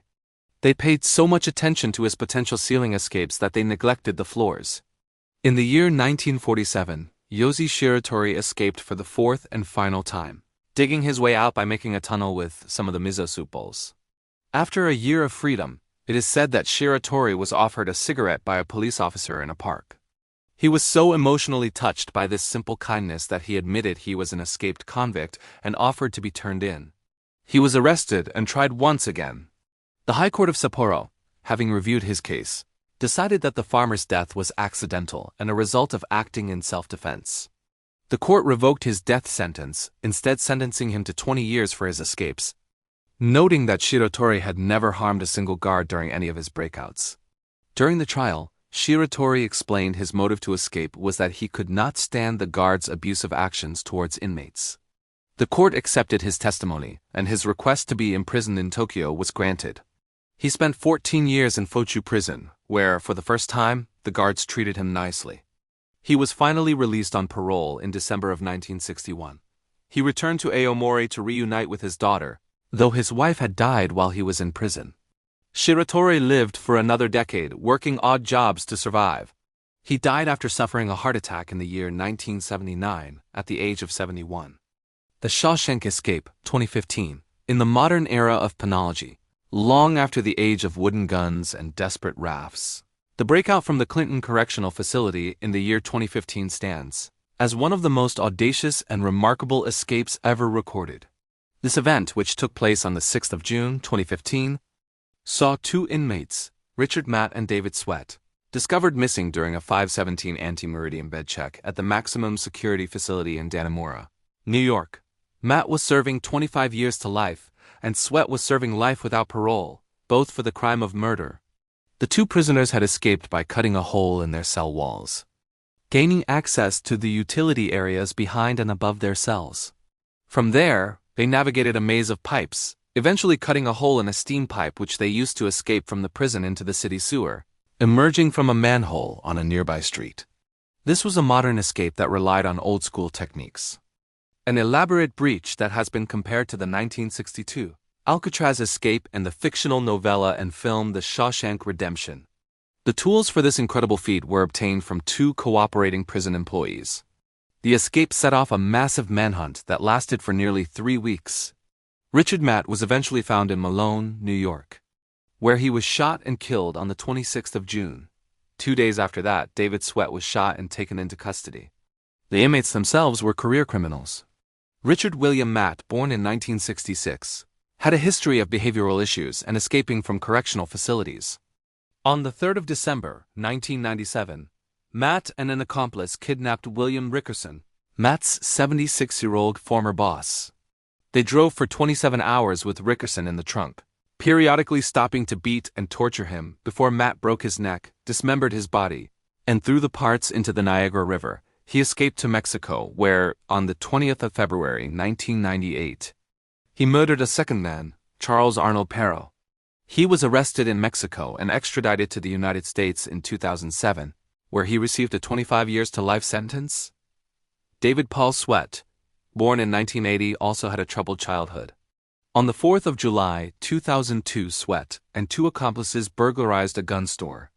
Upon being spotted by Broome County Sheriff's Deputy Kevin Tarsia, Sweat opened fire, hitting Tarsia multiple times before running him over with a car.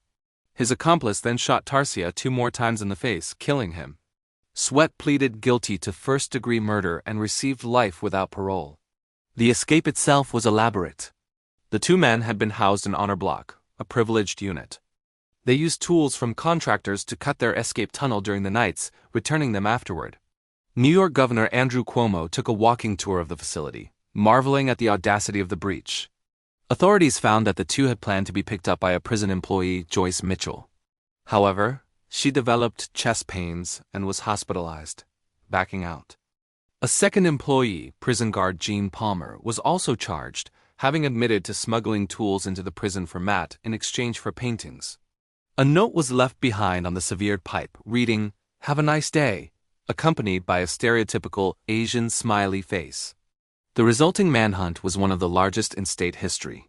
The Federal Bureau of Investigation, U.S. Customs and Border Protection, the Bureau of Alcohol, Tobacco, Firearms, and Explosives, and the United States Marshal Service were all involved. A $50,000 bounty for each inmate was increased to $75,000. The manhunt and investigation were said to have cost about $23 million. On the 22nd of June, the search shifted after a cabin near Owl's Head in Franklin County appeared to have been broken into, with DNA from the inmates found inside. The end came swiftly.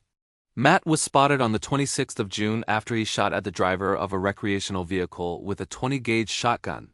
He was subsequently shot and killed by 3 gunshot wounds to the head by a U.S. Border Patrol agent. On the 28th of June, New York State Trooper SGT J. Cook spotted Sweat walking along a road. As Cook circled back, Sweat ran. Cook fired 2 rounds from his pistol, hitting Sweat twice near Constable, New York, roughly 16 miles north of where Matt was killed and just 1.5 miles from the Canada-US border.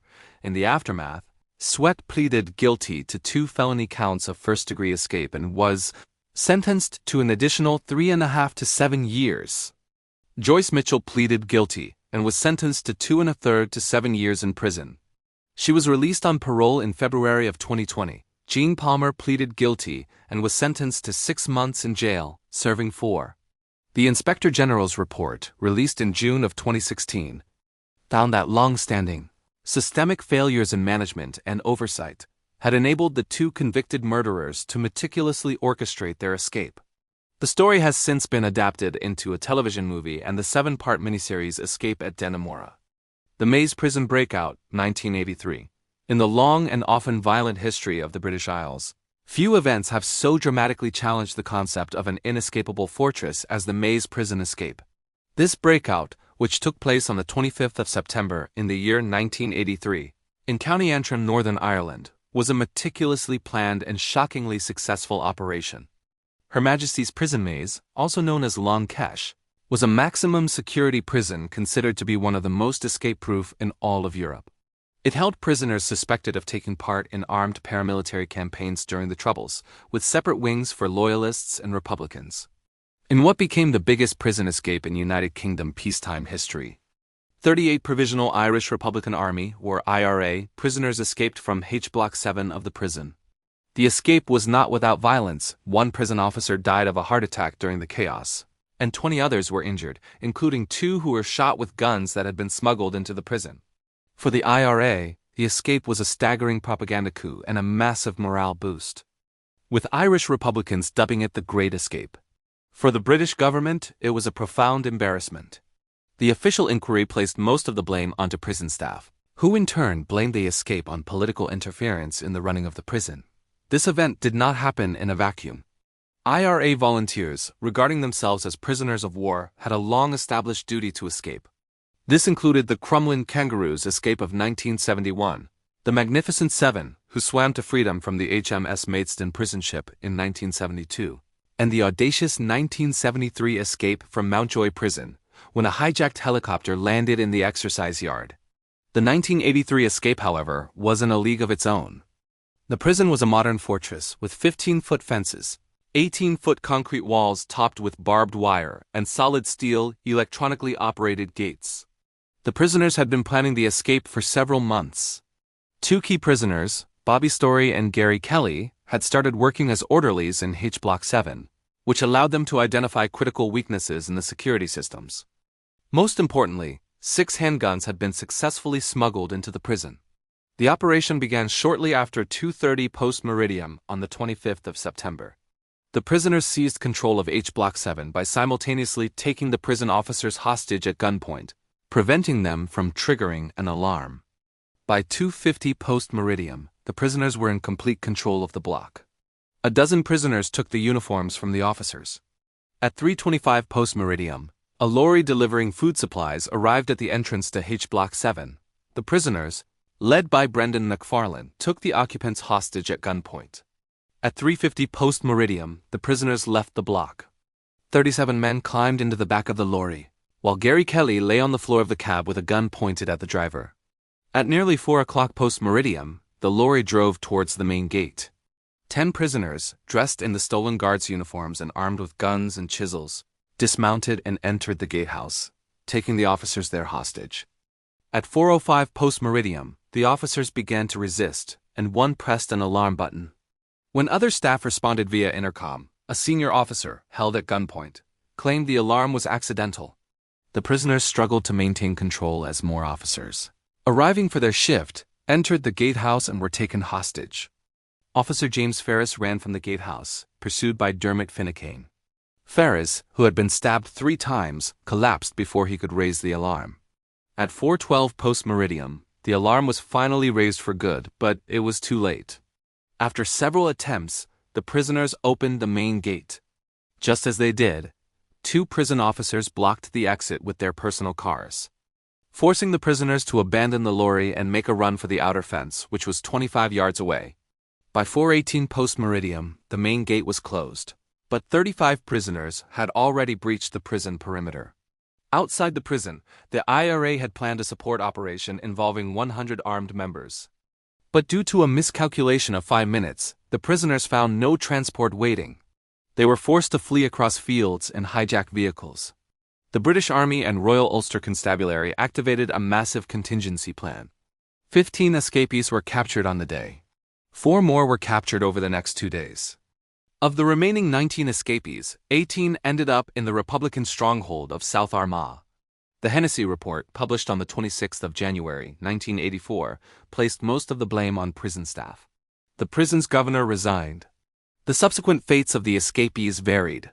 Some, like Kieran Fleming and Seamus McIlwain, were killed in action years later. Others, like Gary Kelly and Brendan McFarlane, were extradited back to prison. A group known as the H Block 4 fought lengthy legal battles against extradition from the United States, with the British government eventually withdrawing the requests in the year 2000. Papillon's coconut raft, in the annals of human endurance and the unquenchable thirst for freedom, there exists a story so legendary, so brutal, and so disputed that it has become a modern myth.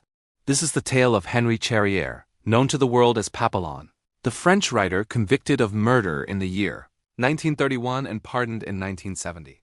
He wrote the 1969 novel Papillon, a memoir detailing his incarceration in and escape from a brutal penal colony in French Guiana.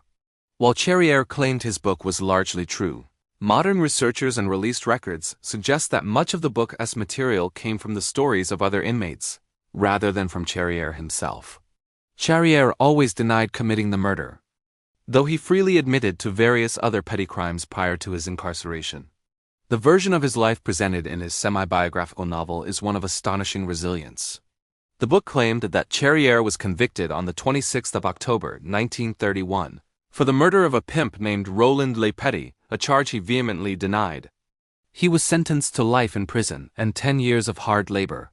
After a brief time at a transit prison in Cannes, France, he was transported in 1933 to the prison of Saint-Laurent-du-Maroni on the Maroni River, in the penal settlement of mainland French Guiana. According to the book, he made his first escape on the 28th of November, 1933, joined by fellow prisoners André Maturet and Jones Clausiet. 37 days later, the trio was captured by Colombian police near the village of Riohacha. Charrière subsequently escaped during a rainy night and fled to the La Guajira Peninsula, where he was adopted by an indigenous tribe. He spent several months living with the natives but eventually left, a decision he would later regret. He was quickly recaptured and sent back to French Guiana to be put into solitary confinement for the next 2 years. After his release from solitary, he spent another 7 years in prison, during which he attempted to escape several more times. He stated that he was then confined to Devil's Island, a labor camp notorious for being inescapable. It was from here, he claimed, that he finally achieved his permanent liberation in 1941. His method was as desperate as it was ingenious. Using a bag of coconuts as a makeshift raft and riding the tide out from the island, he escaped with another convict. His companion, however, drowned in quicksand when they reached the shore of French Guiana. Charrière, meeting up with other escaped prisoners, bought a boat, sailed to British Guiana, and eventually reached Venezuela. There, they were all arrested and sent to a penal settlement in El Dorado. But after a year, Charrière was released with identity papers on the 3rd of July, 1944. This entire narrative, however, is contradicted by official French records. These records show that Charrière left the citadel of Saint-Martin-de-Ré on the 29th of September, 1933, and landed on the 14th of October at Saint-Laurent-du-Maroni. He was soon assigned as a nursing assistant to the André Buron Colonial Hospital. It was here, spared from the deadly logging sites, that he saw many inmates returning from failed escapes, and it is from them, researchers believe, he drew his inspiration. The records confirm he escaped for the first time on the 5th of September, 1934, but failed in Colombia. He was judged by the Special Maritime Court and spent 2 years in the cells of the St. Joseph's Island seclusion, not Devil's Island. French authorities later released penal colony records that confirmed Charrière had never, in fact, been imprisoned on Devil's Island. He was transferred several times, eventually ending up as a chief nurse in the Cascades Forest Camp on the Guyanese mainland. It was from this camp that he escaped on the night of March 18th to 19th, 1944, along with 4 companions. After his final historically verified escape, Charrier remained in Venezuela and became a naturalized citizen. He married a Venezuelan woman, Rita Benjamin, and opened successful restaurants in Caracas and Maracaibo. He returned to France to visit Paris in conjunction with the publication of his memoir in 1969. The book was a sensation, selling over 1.5 million copies in France alone. Charrier even played the part of a jewel thief in a 1970 film called Popsy Pop. He wrote a sequel, Banco, describing his life after prison. In 1970, the French justice system issued a pardon to Charrier for his 1931 murder conviction. On the 29th of July, 1973, Henry Charrier died of throat cancer in Madrid, Spain, leaving behind a legacy built on a disputed yet undeniably powerful story of survival. The Wooden Gun, John Dillinger, 1934. Among the most infamous and storied figures of the American criminal underworld, there exists a name that continues to echo through the decades: John Herbert Dillinger.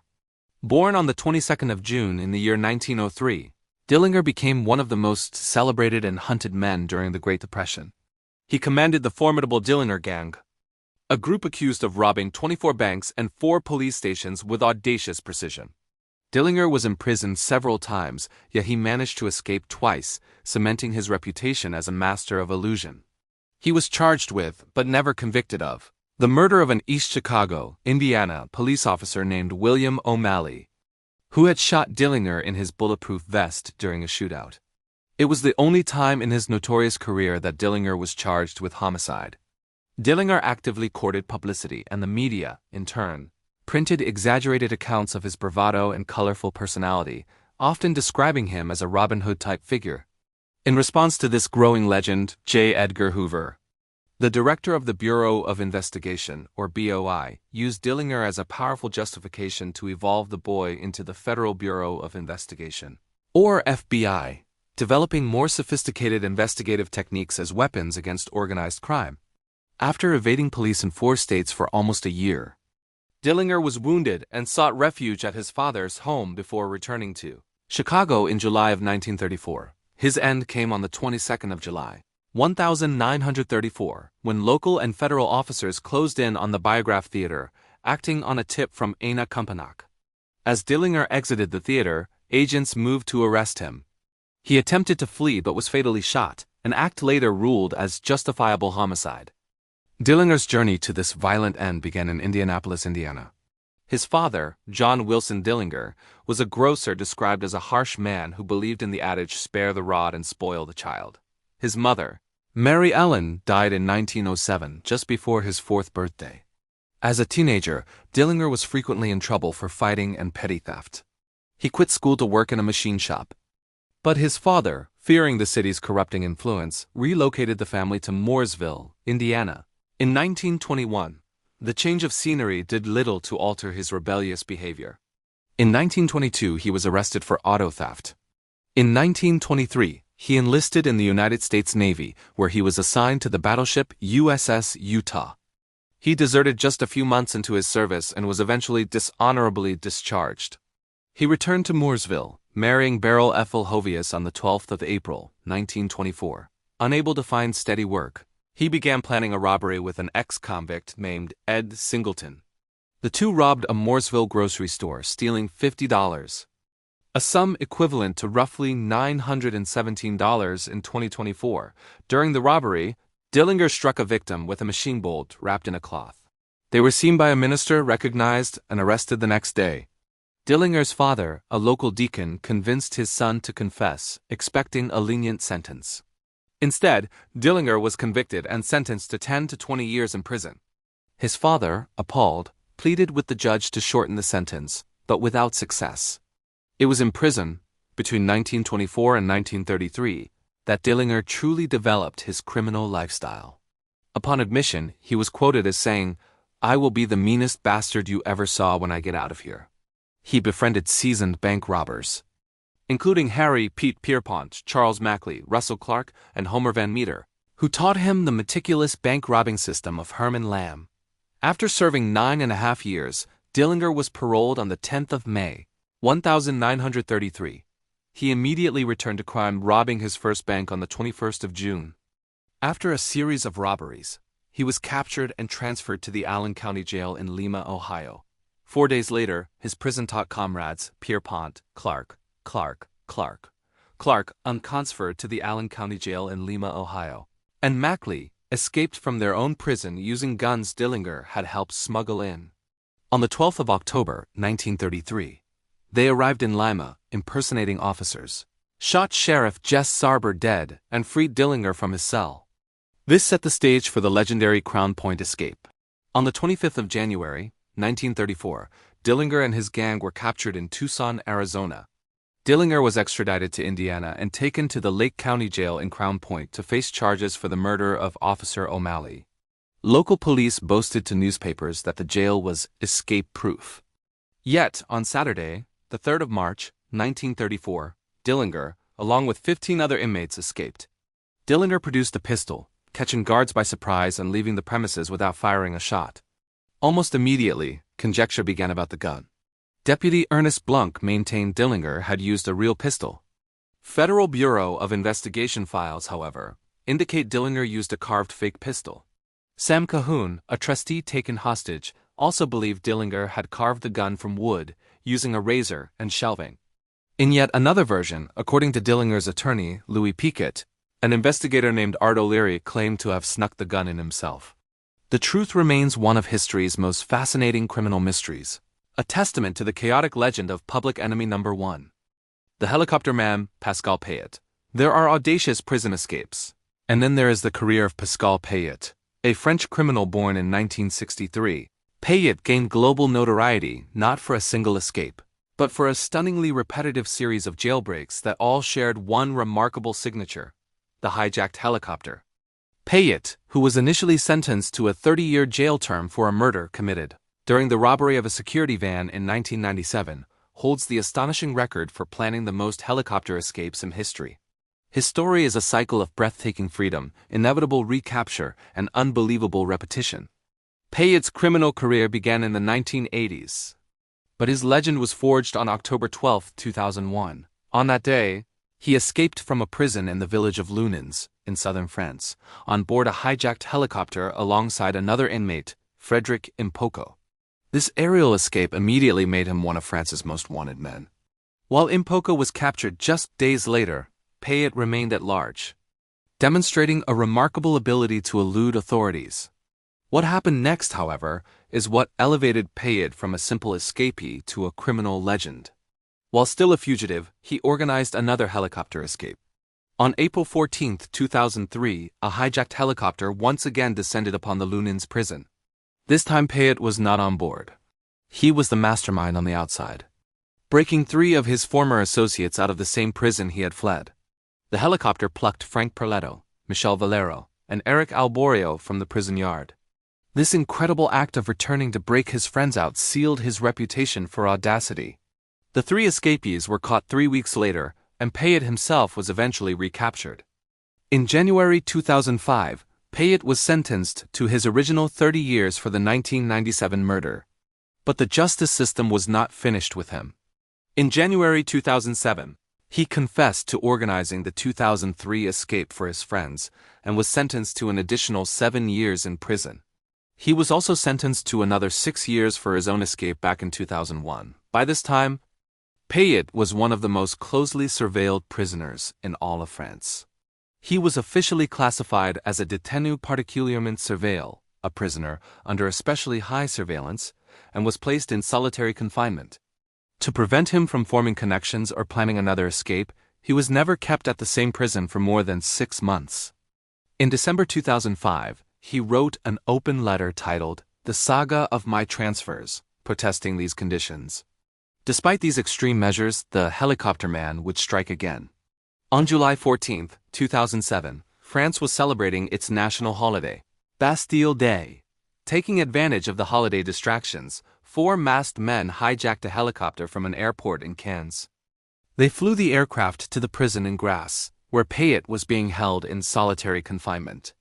The helicopter landed on the prison roof, the accomplices freed Payet, and they flew away. The entire operation was fast, precise, and perfectly executed. The helicopter landed sometime later at Britannols, 38 kilometers away.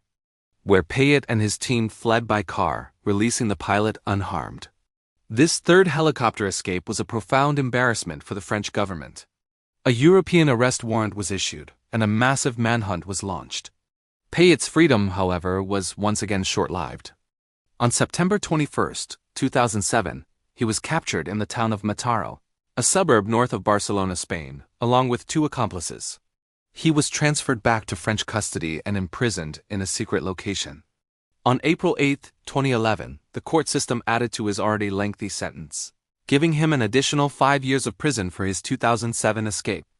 El Chapo's Tunnel, 2015. In 2015, the world was left astonished by a prison break that seemed to be pulled from a high-budget Hollywood film, a feat of such engineering and audacity that it defied belief.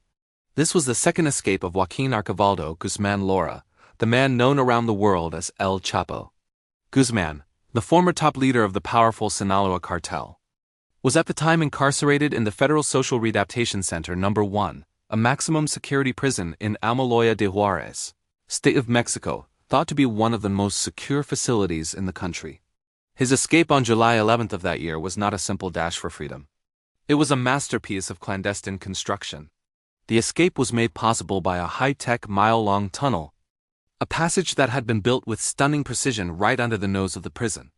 The tunnel itself was an engineering marvel, stretching for 1.5 kilometers or nearly 1 mile, from a nondescript house construction site in the Santa Juanita neighborhood directly into Guzman's cell. It plunged 10 meters, or 33 feet, deep underground to bypass the prison's sensors and thick foundations.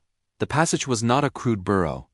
It was a sophisticated corridor measuring 1.7 meters, or 5 feet 7 inches, in height and 75 centimeters, or 30 inches in width, allowing a person to walk through it almost comfortably. What made this tunnel so extraordinary were its features. The entire 1.5-kilometer length was equipped with artificial lighting and a system of air ducts for ventilation, allowing the construction crew and the escapee to work and breathe for extended periods. Most remarkably, it contained a motorcycle modified to run on rails. This vehicle was believed to have been used to transport materials and digging equipment into the tunnel and, ultimately, to transport Guzman himself out at high speed. This high-tech addition demonstrated a level of planning, funding, and logistical prowess that was simply astonishing.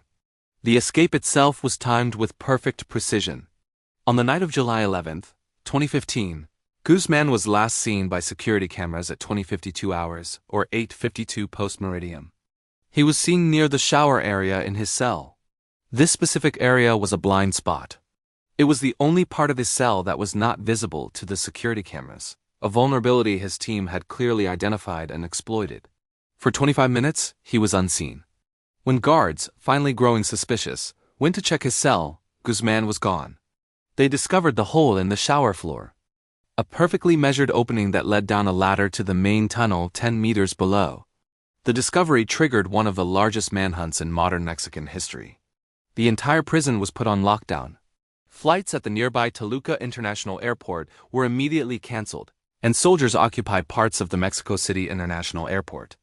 The Mexican government, facing international embarrassment at the failure of its maximum security system, put up a 60 million peso bounty, which was approximately 3.8 million United States dollars, for information leading to his capture. It was discovered that out of the 120 employees working in the prison that night, at least 31 were detained for questioning, including the prison's director, highlighting the deep-seated corruption that must have made the escape possible. The audacity of the escape was matched by the drama of the manhunt. Several days after the escape, it was revealed that Guzman had nearly been captured in early October, following a meeting he had held with the American actor Sean Penn and the Mexican actress Kate Del Castillo, who he was consulting for a film about his life. That meeting, which Penn controversially documented in an article for Rolling Stone magazine, helped authorities locate Guzman at a ranch in the Sierra Madre Mountains. A raid on the ranch was met with heavy gunfire, and Guzman was able to flee once again. His freedom, however, would only last for 6 months. On January 8, 2016, Mexican Marines, acting on a citizen's report of armed people in a house in the coastal city of Las Mochis, Sinaloa, raided the residence. After a fierce shootout that left 5 gunmen dead, Guzman and the lieutenant escaped yet again. this time through a secret tunnel in the house that connected to the city's sewer system. They emerged 1.5 kilometers away, stole a vehicle at gunpoint, and were intercepted by federal police on the highway. The officers, who were reportedly offered cash, properties, and jobs by Guzman, refused the bribes and handed the drug lord over to the Marines. This final capture brought an end to the story of one of history's most sophisticated and audacious prison breaks. The Great Escape, 1944. In the dark heart of the Second World War. In March 1944, a plan of unprecedented scale and breathtaking audacity reached its climax. This was the Great Escape, a mass breakout of Allied airmen from the German prisoner of war camp known as Stalag Luft III. The escape was conceived and masterminded by Royal Air Force Squadron leader Roger Bushell, a man known by the codename Big X. Bushell, a barrister in his civilian life, envisioned an escape that would not just free a few men, but would act as a major disruption to the German war machine, a defiant act of organized resistance. His plan was staggering in its scope, involving over 600 prisoners in its preparation. The most radical aspect of Bushell's plan was the simultaneous construction of 3 massive, deep tunnels, each given a simple coding name to maintain secrecy: Tom, Dick, and Harry. This 3-tunnel approach was a remarkable strategy. If one tunnel was discovered by their German captors, the guards would scarcely imagine that 2 others were still well underway. These were not shallow trenches. The tunnels were dug at a depth of about 9 meters or 30 feet below the surface, designed to pass beneath the camp's seismic microphones and perimeter fences. Each tunnel was incredibly small, measuring only 0.6 meters or 2 feet square. The sandy soil of the camp, located in Sagan, Germany, now Gaga, Poland, was notoriously difficult to shore up. The prisoners scavenged wood from all over the camp, most notably from their own beds. Of the 20 or so boards that originally supported each mattress, only about 8 were left, with the rest used to build the tunnel's shoring, ladders, and staging posts. The ingenuity of the 600 prisoners involved was extraordinary. Clim tin cans, which had held powdered milk supplied by the Red Cross, were fashioned into a myriad of tools. They became scoops for digging and lamps, which were fueled by fat skimmed from soup, and used wicks made from worn clothing. Most importantly, these tins were used to construct an extensive ventilation ducting system that ran the entire length of the tunnels. A brilliant air pump was invented by squadron leader Bob Nelson, built from odd items including bed parts, hockey sticks, and knapsacks, to push fresh air to the men working deep underground. Disposing of the bright yellow sand was one of the greatest challenges. Prisoners, nicknamed penguins, would fill small pouches made of towels or long underpants, attaching them inside their trousers. As they walked the campgrounds, they would discreetly scatter the sand. An estimated 25,000 trips were made.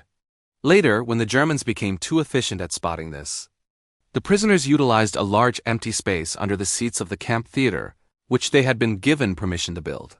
The Germans, while aware that something was happening, failed to stop the operation. In September 1943, the entrance to Tom was discovered, the 98th tunnel to be found in the camp. Work on Harry ceased but resumed in January 1944. By March, Harry was finally ready. The plan was to escape with 200 men, separated into 2 groups. The first 100, called serial offenders, were guaranteed a spot and included German speakers and those who had worked the most.